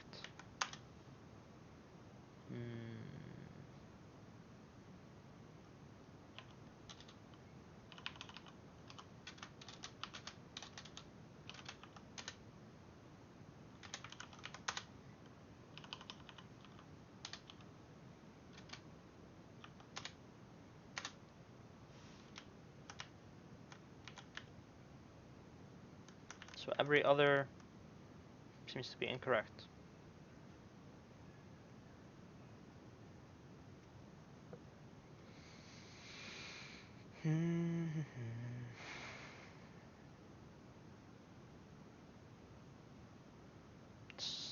has to be a parity issue.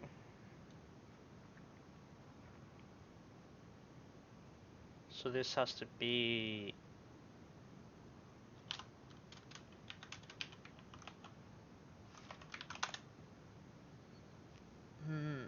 I can't see exactly why at the moment there's a parity issue.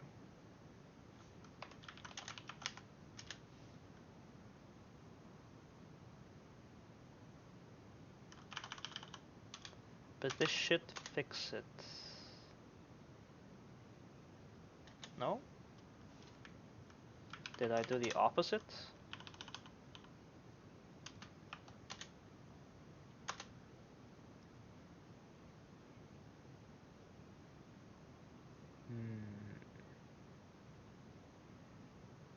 Oh, no, there's no parity issue at all. I forgot. Every other string starts with an A. It's not always N. Sorry. There's no issue. This is correct.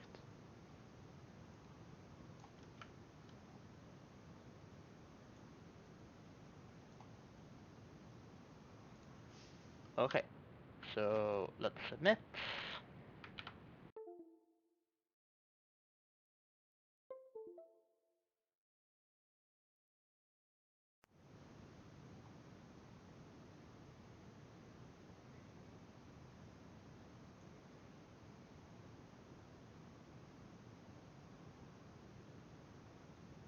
Woohoo!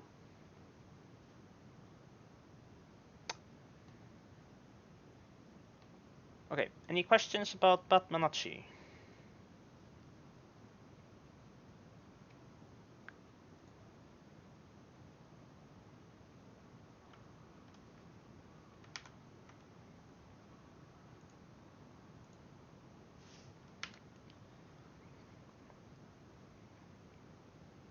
So this is our task.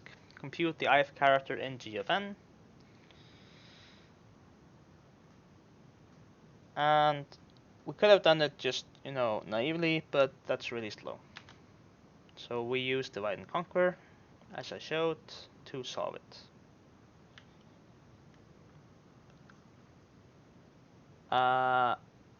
That's it for the lecture itself.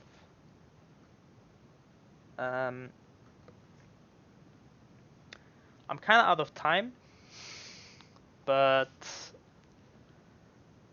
I was thinking of going over one problem.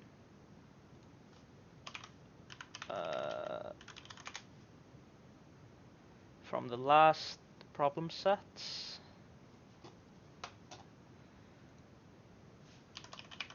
And I was actually asked to look at this one and explain kind of the thought process of how to go from, just step one, just the naive solution, to the intended solution. So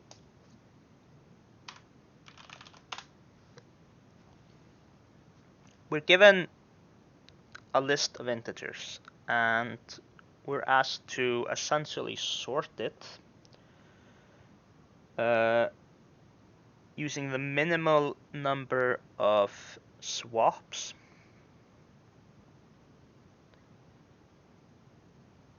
And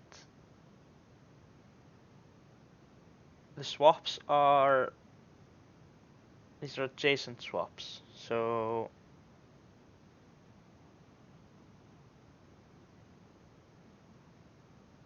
or no, do they not have to be adjacent?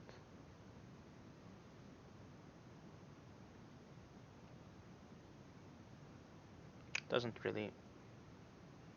I think they should be adjacent. It said it somewhere. Only successively swapping pairs of consecutive students. Yeah, consecutive students. Yeah, adjacent. Yeah, that's what I thought. Yeah. So how do you start here? So you're being asked to sort. So starting at some sorting only makes sense. The simplest sorting algorithm is bubble sort. And while performing the bubble sort operations, you can count every time you swap values.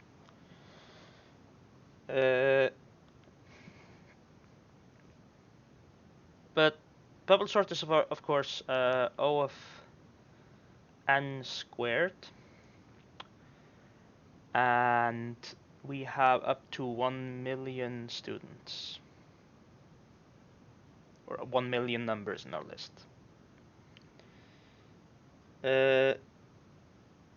We could consider other sorting algorithms. Insertion sort, for example, is also O of n squared, but it might give us some insight. You could also go for selection sort. It can give you similar insights.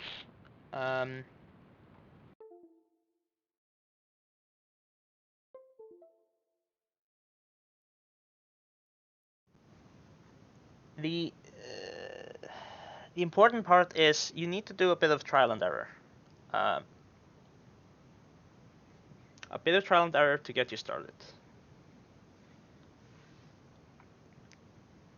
So let's say we go with insertion sort.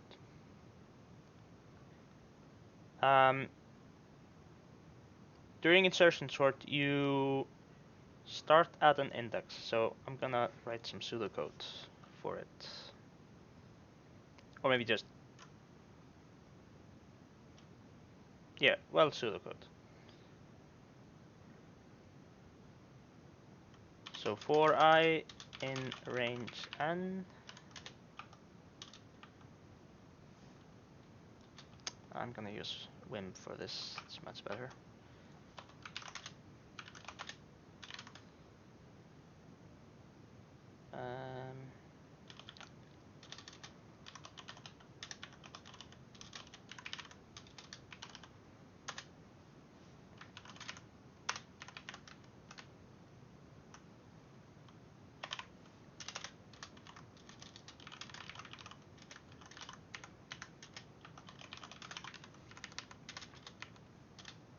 Okay, so let's write insertion sort here. And I'm gonna start by having it return a void. So insertion sort of reference to an array.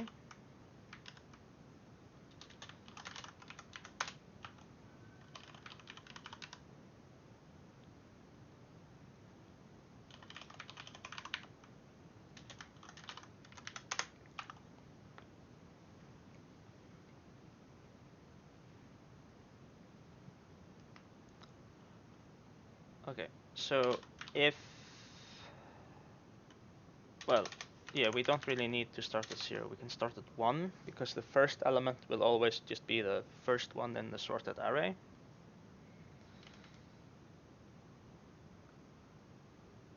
Okay, and then we want to start at our current index here, j equals I, while j is greater than 0, j minus minus. Okay, if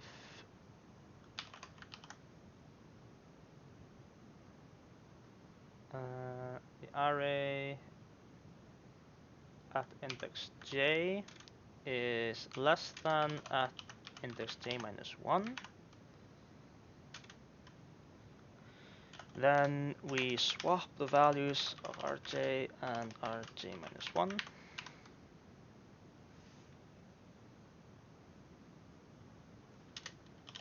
Otherwise we break, because then it has reached its position in the sorted array.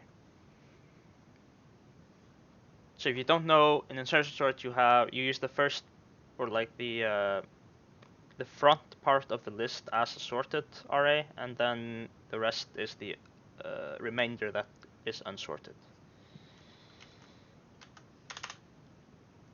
Okay, and then we just yeah, we don't return anything.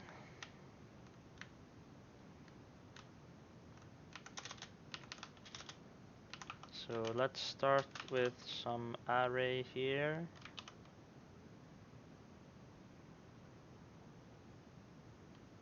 Size 7, I guess.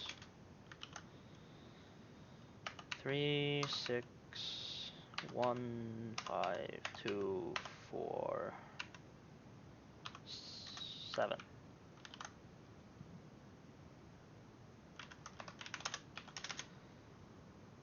And let's call in our insertion sort on this. And then we'll iterate through each value.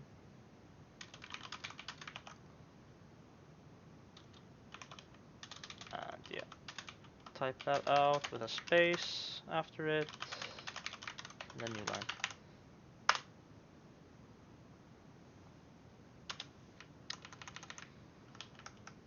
This syntax. Yeah, okay. So it sorts the array. Okay. And it's gonna sort the array with a minimum number of swaps. We're always putting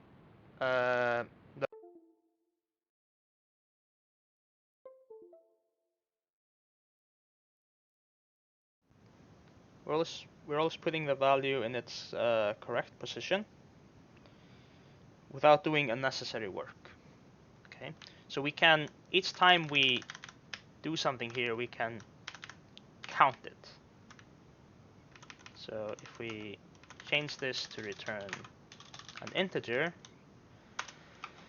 and then a count, it starts at 0. And then every time we swap, we also increase the count variable, and then we return count.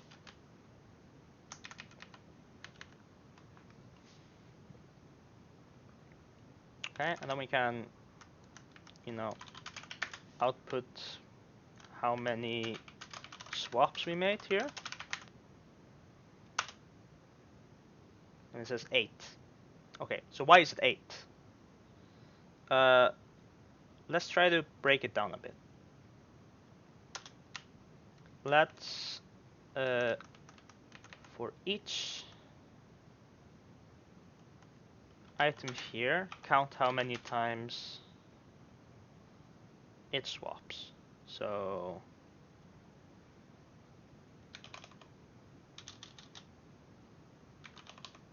current swap, start at 0,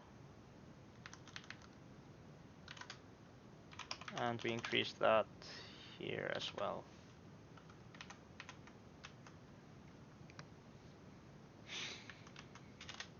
Okay, and here we'll just output, let's output the index we're at. So index, and then let's also output what curse swap is.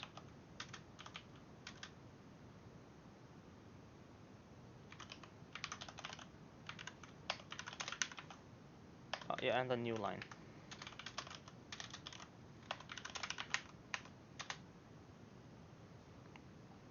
Okay, so for index 2 we get 2, for index 3 we get 1, for index 4 we get 3, and index 5 we get 2. One thing I want to add is, let's print the array before sorting it as well. So let's do that here. And then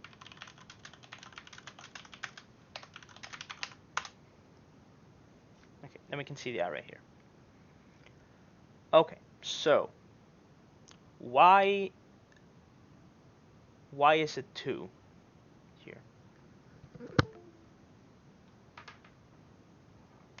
if we look at this one here, how many values will it pass in our insertion sort? It's less than both values that precede it. So it's going to pass 2 of them. The 6 didn't pass the 3 because it's greater. So it's 0 in total. It passed 0 values. The 5 is going to pass the 6 and nothing else. So at every time we're counting the number of items before our current item, which are larger. Okay, so let's stop actually sorting and just do the counting. So the first step would be to just not do the swap.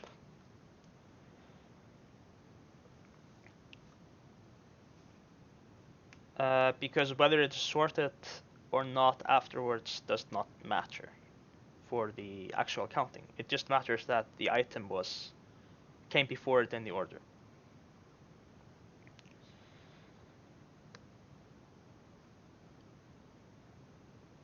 The next step is to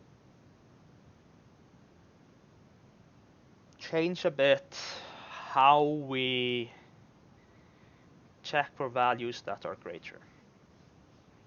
So instead of checking each index that comes before, whether it is larger, I'm gonna keep track of the values we have seen so far. This is just a different perspective to the same thing. So I'm gonna make an array here.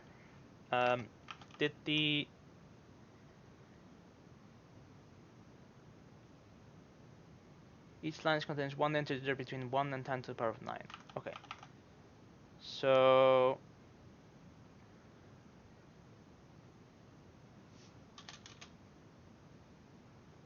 I'm gonna want to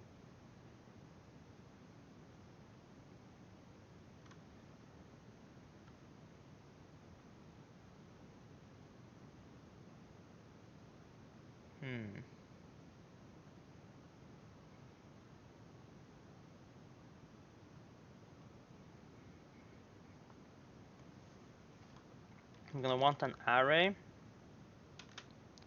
which is big enough.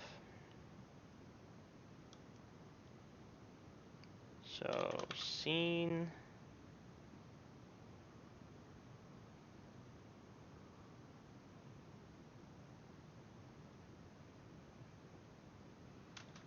and it's gonna range from, I can't go to 10 to the power of 9.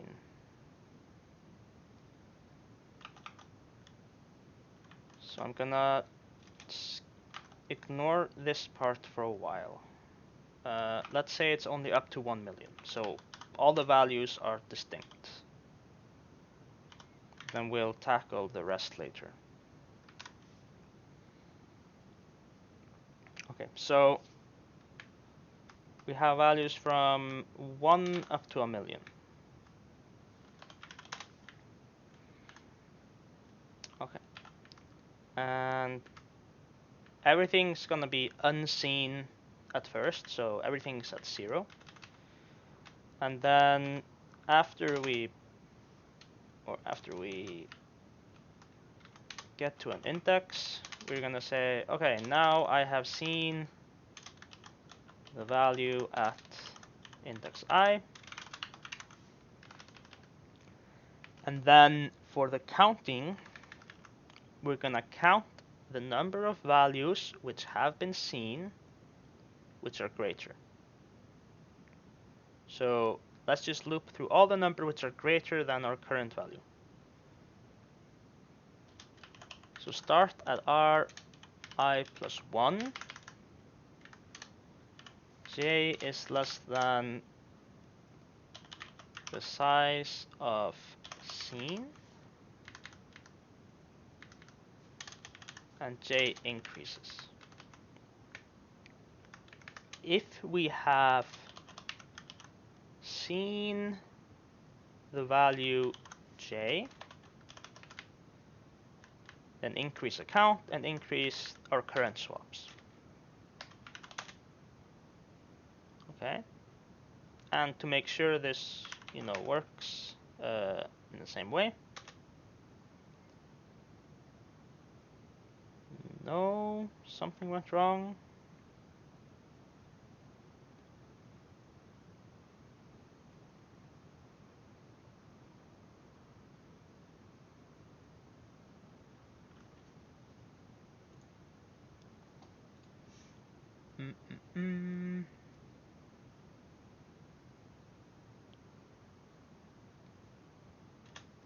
Yeah. So this time we have to make sure to include index 0. We could only skip it because of the way insertion sort worked beforehand.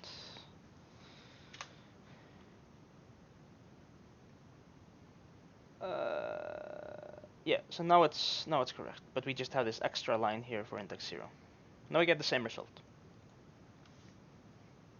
So, any questions regarding this change of viewpoint?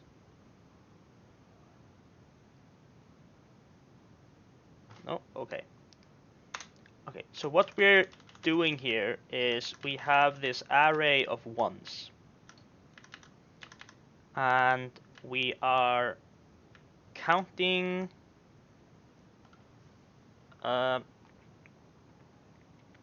we're counting how many ones are in a certain range. So does that sound familiar?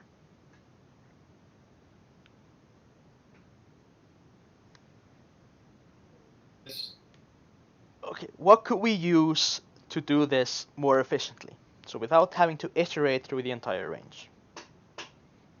Range sum. Oh, I didn't hear you say range sum. Range search. No, range sum. Yeah, range sum. Yeah, but can we use a prefix sum here, or do we need something else?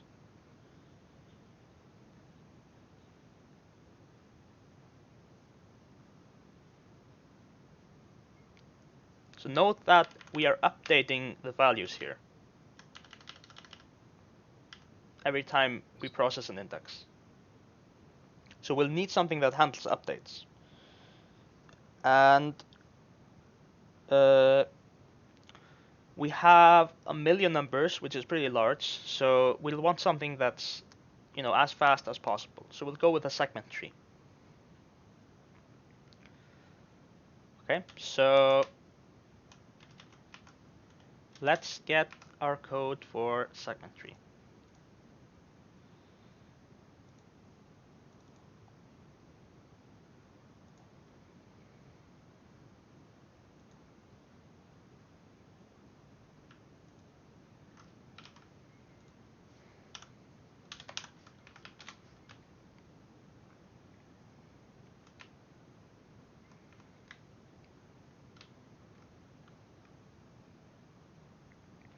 We should probably change the name of this since this is not actually sorting anymore. Let's say count swaps. And let's have here count swaps as well.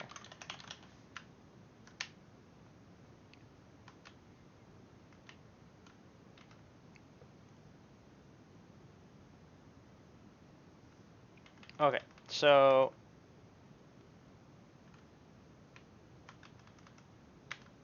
we'll have this uninitialized array here at first, and we'll build a segment tree from that. So everything is 0. Every leaf in the segment tree has value 0 at the start.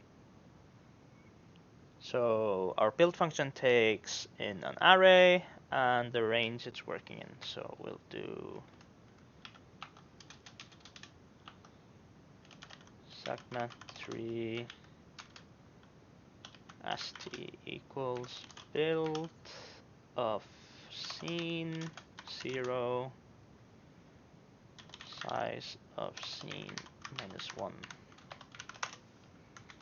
Okay, and then here we say st.update, and we're at the current value, so that would be ri. Sorry, we need to. It's not st.update. It's update of the tree at this value, and then we want to set it to 1.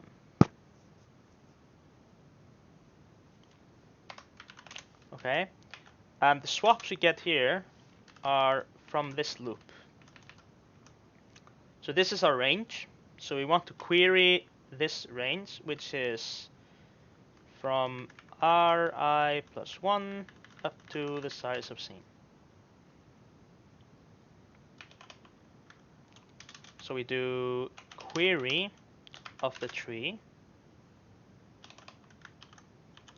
ri plus 1 up to size of scene minus 1.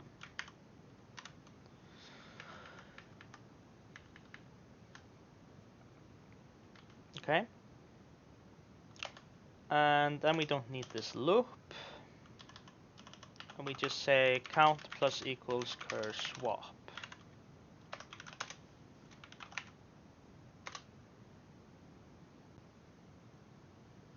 And it works the same, but it's just faster using segment tree. There's one problem here. These values can be 1 to the power 10 to the 9, which is too large to build a segment tree for. So what we need to do is we need to compress the values.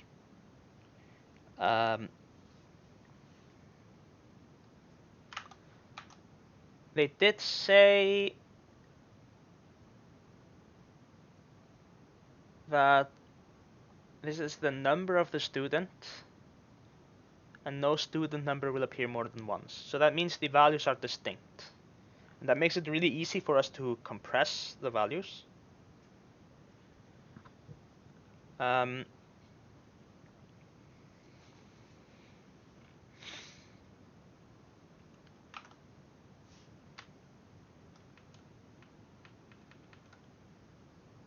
So what we essentially do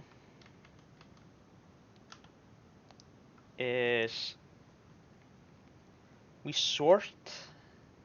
take a copy of the array and sort it. So let's make a copy. Or let's just call it sorted R. So we want to copy our original array and sorted R dot begin, sorted R dot end.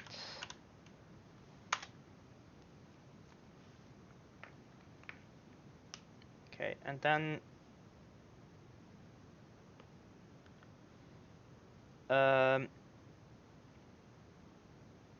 in the sorted array,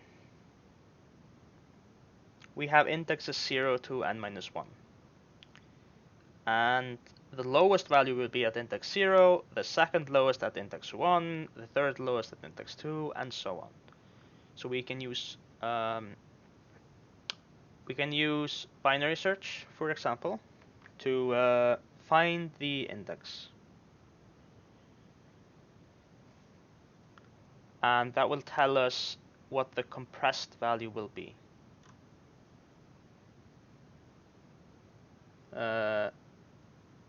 So for example, if we had the array 10, 30, 20, 50, 55, 41. Compressing this should give us 0, 2, 1, 4, 3. Because the first value is the smallest one. This is the third smallest one. This is the second smallest one. This is the 5th smallest one, and this is the 4th smallest one. And we do it 0 based, so it's 0, 1, 0, 2, 1, 4, 3. You could do it 1 based if you want. It doesn't matter that much. What matters is that we reduce the size of the segment tree. Okay, so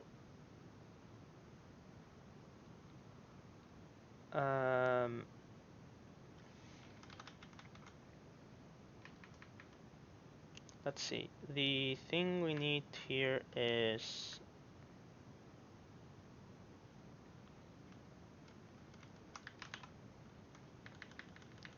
where we are placing it in the segment tree.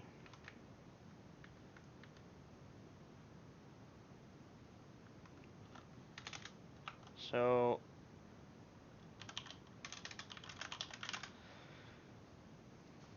let's use binary search on the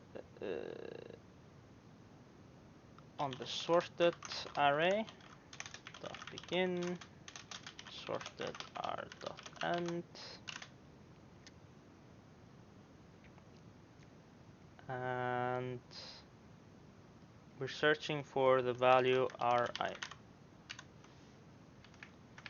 And then in the segment tree we have pause here, and we have pause plus 1 here. So I hope I didn't break anything. Okay, I broke everything.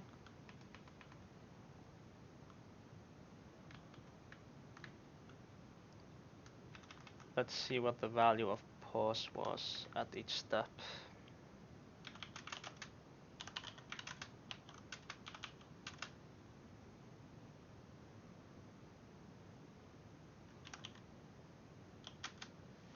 It's kinda annoying that the problem was like this, because I always thought the values were from 1 to 10 to the power of 6. Pause is 1, pause is 1, pause is 1. That isn't good.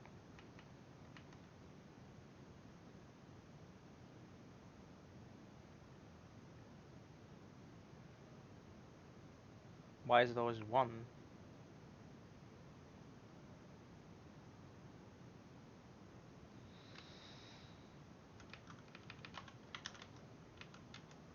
Let's see what the sorted array is.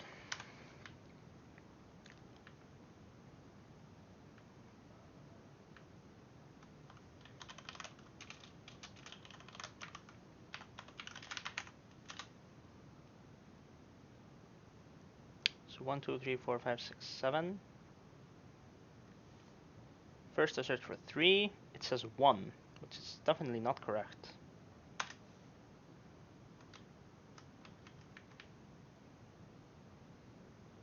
Oh wait, maybe I'm confusing methods here.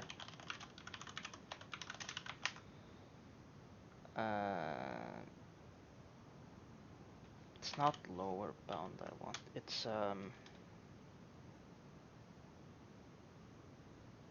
yeah, it is lower bound. Right. Cannot convert.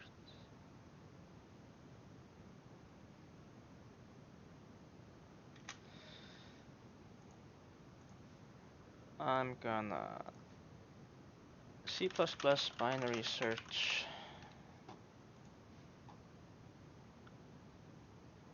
This is supposed to, oh, it just returns true. Okay. Yeah, that's not what I want. I want,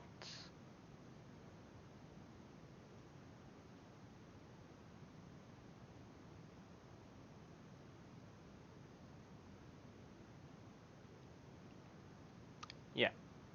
So this gives me an iterator. So I want the distance of sorted r.begin to the value returned by lower bound. Yeah, and then I get the correct values. I thought binary search returned the index as an integer for some reason. Okay, so now we have compressed the coordinates, and we have a segment tree which supports up to 1,000,000 values, which is all we need.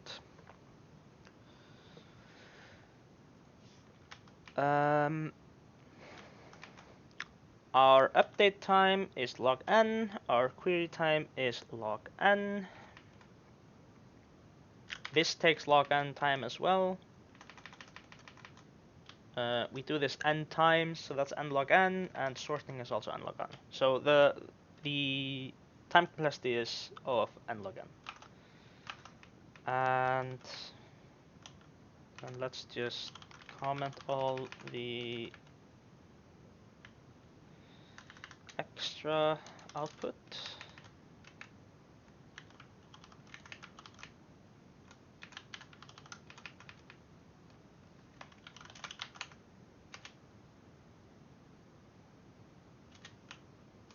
Okay. And let's read the input in normally. So we have int n, r of size n, we read n values, and let's try, I forgot to read in n. So 3, 3, 1, 1, 2, 2. Let's try submitting this.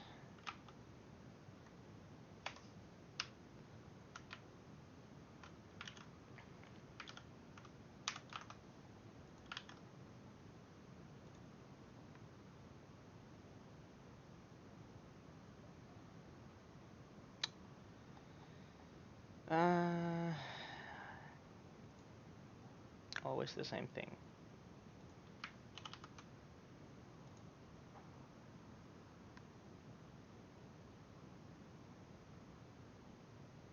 Uh-oh, wrong answer.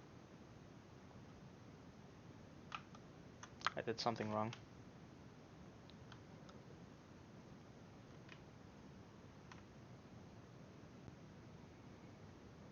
Well, I'm way past time. I did implement something incorrectly. The idea, however, is correct, and I hope the process of thought helped you a bit.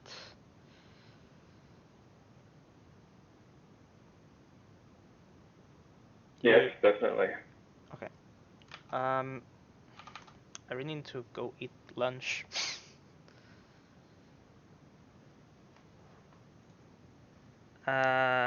Yeah, I'm not exactly sure what I did wrong, but the idea here is correct. I kind of threw me off guard the range of the values.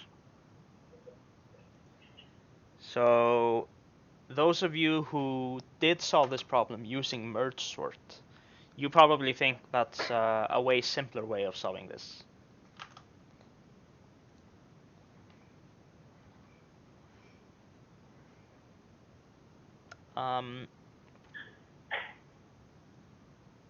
And I would have to agree.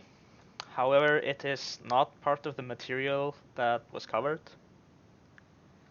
But I personally did this with well, I always do this swap counting. It's known as inversions. I always do that with merge sort, unless I have a particular reason to want the segment tree.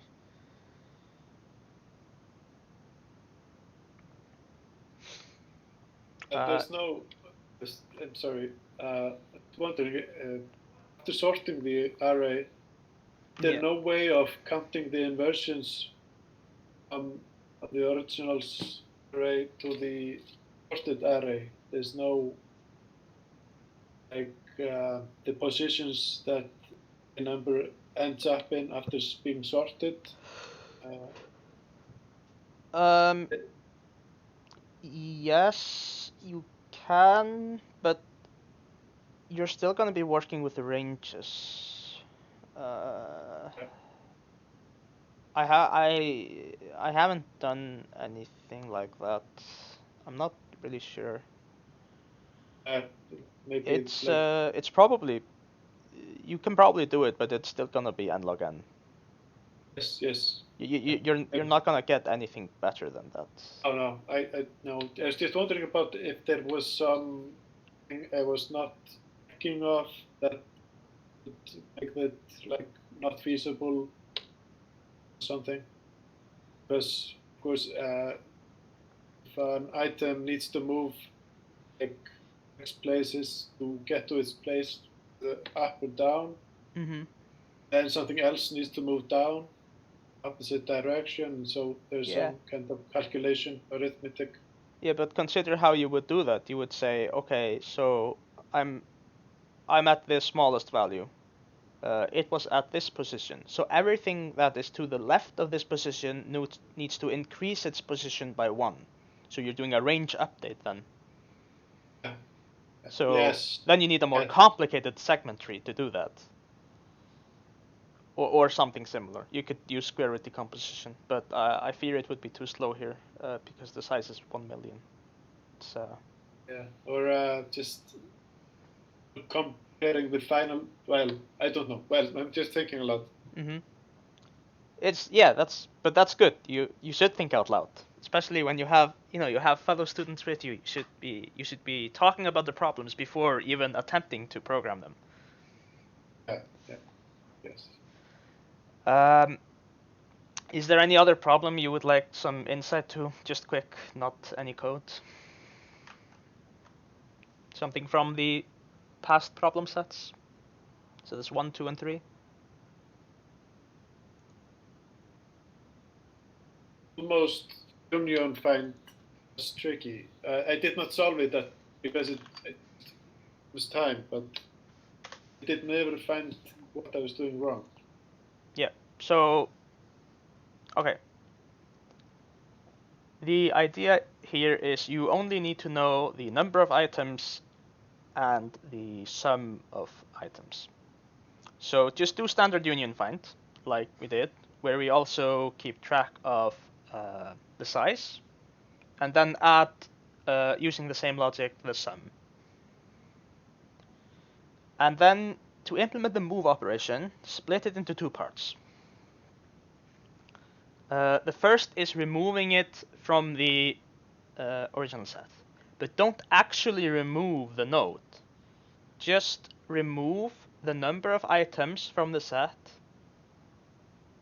Sorry, reduce the number of items in the set by 1 and reduce the sum by the value you're removing.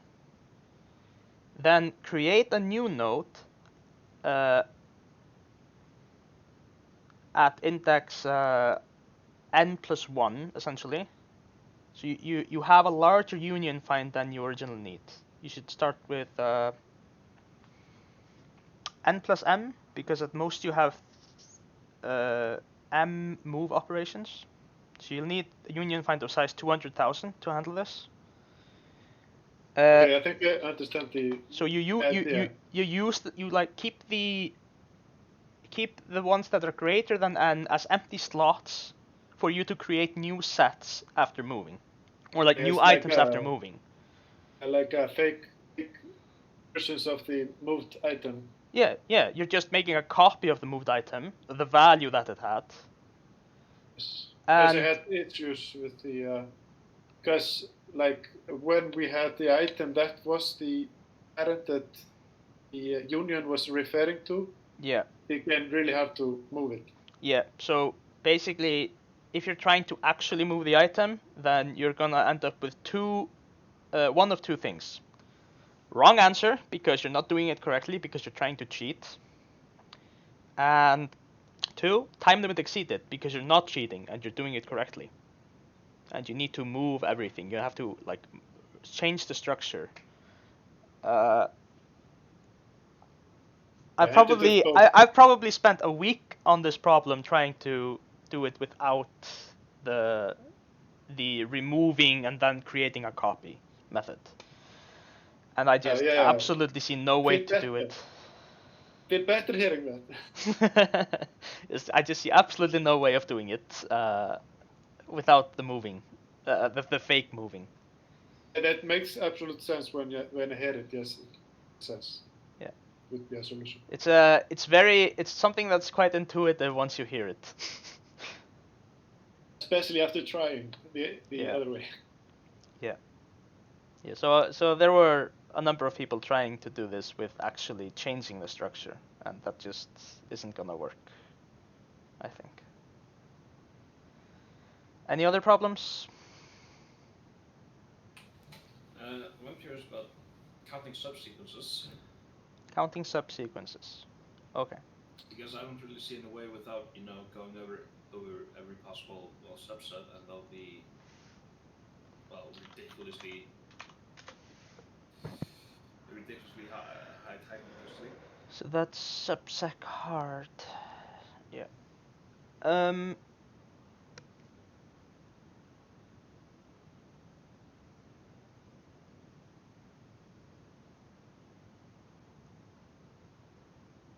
Wait, was this in the problem session or?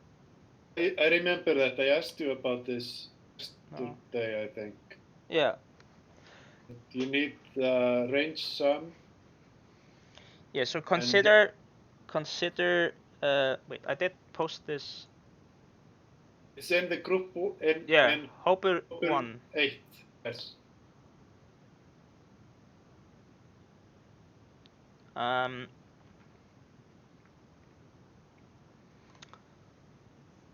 Yeah, so basically it boils down to the idea of prefix sum being the way it's calculated. You have a P of B minus P of A minus 1. So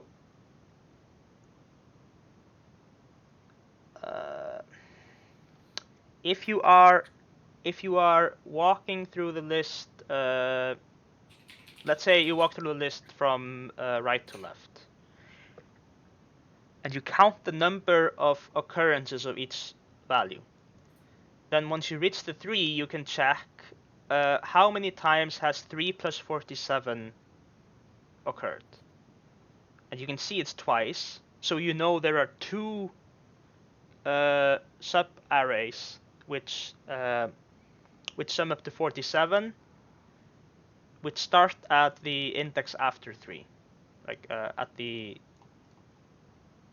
3rd index. Is that clear? No, sorry, it didn't quite. Okay, so the example I gave Arthur was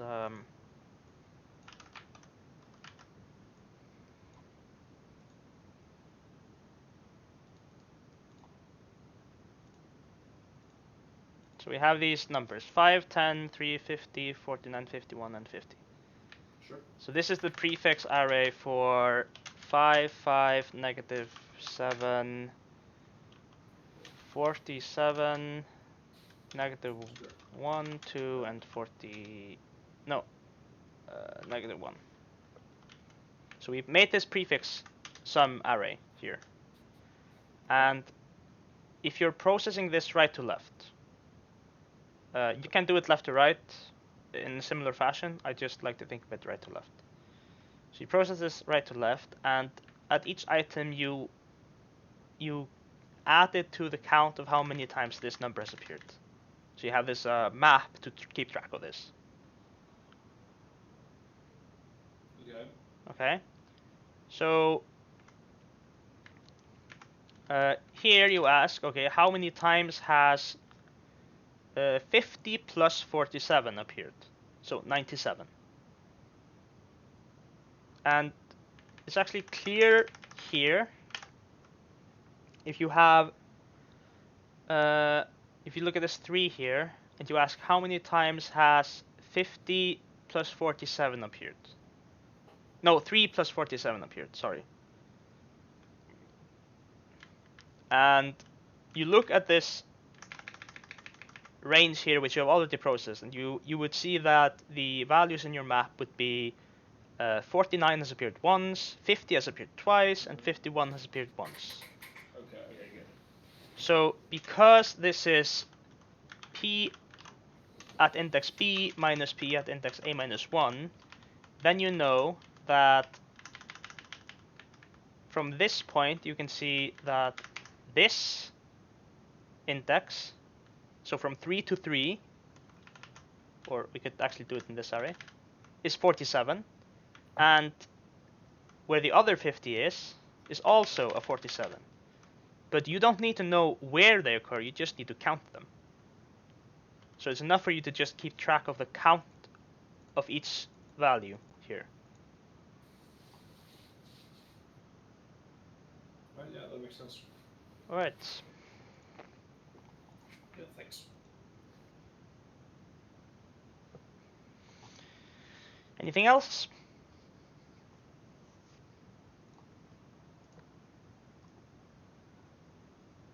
If not, I'm gonna go eat and see you later.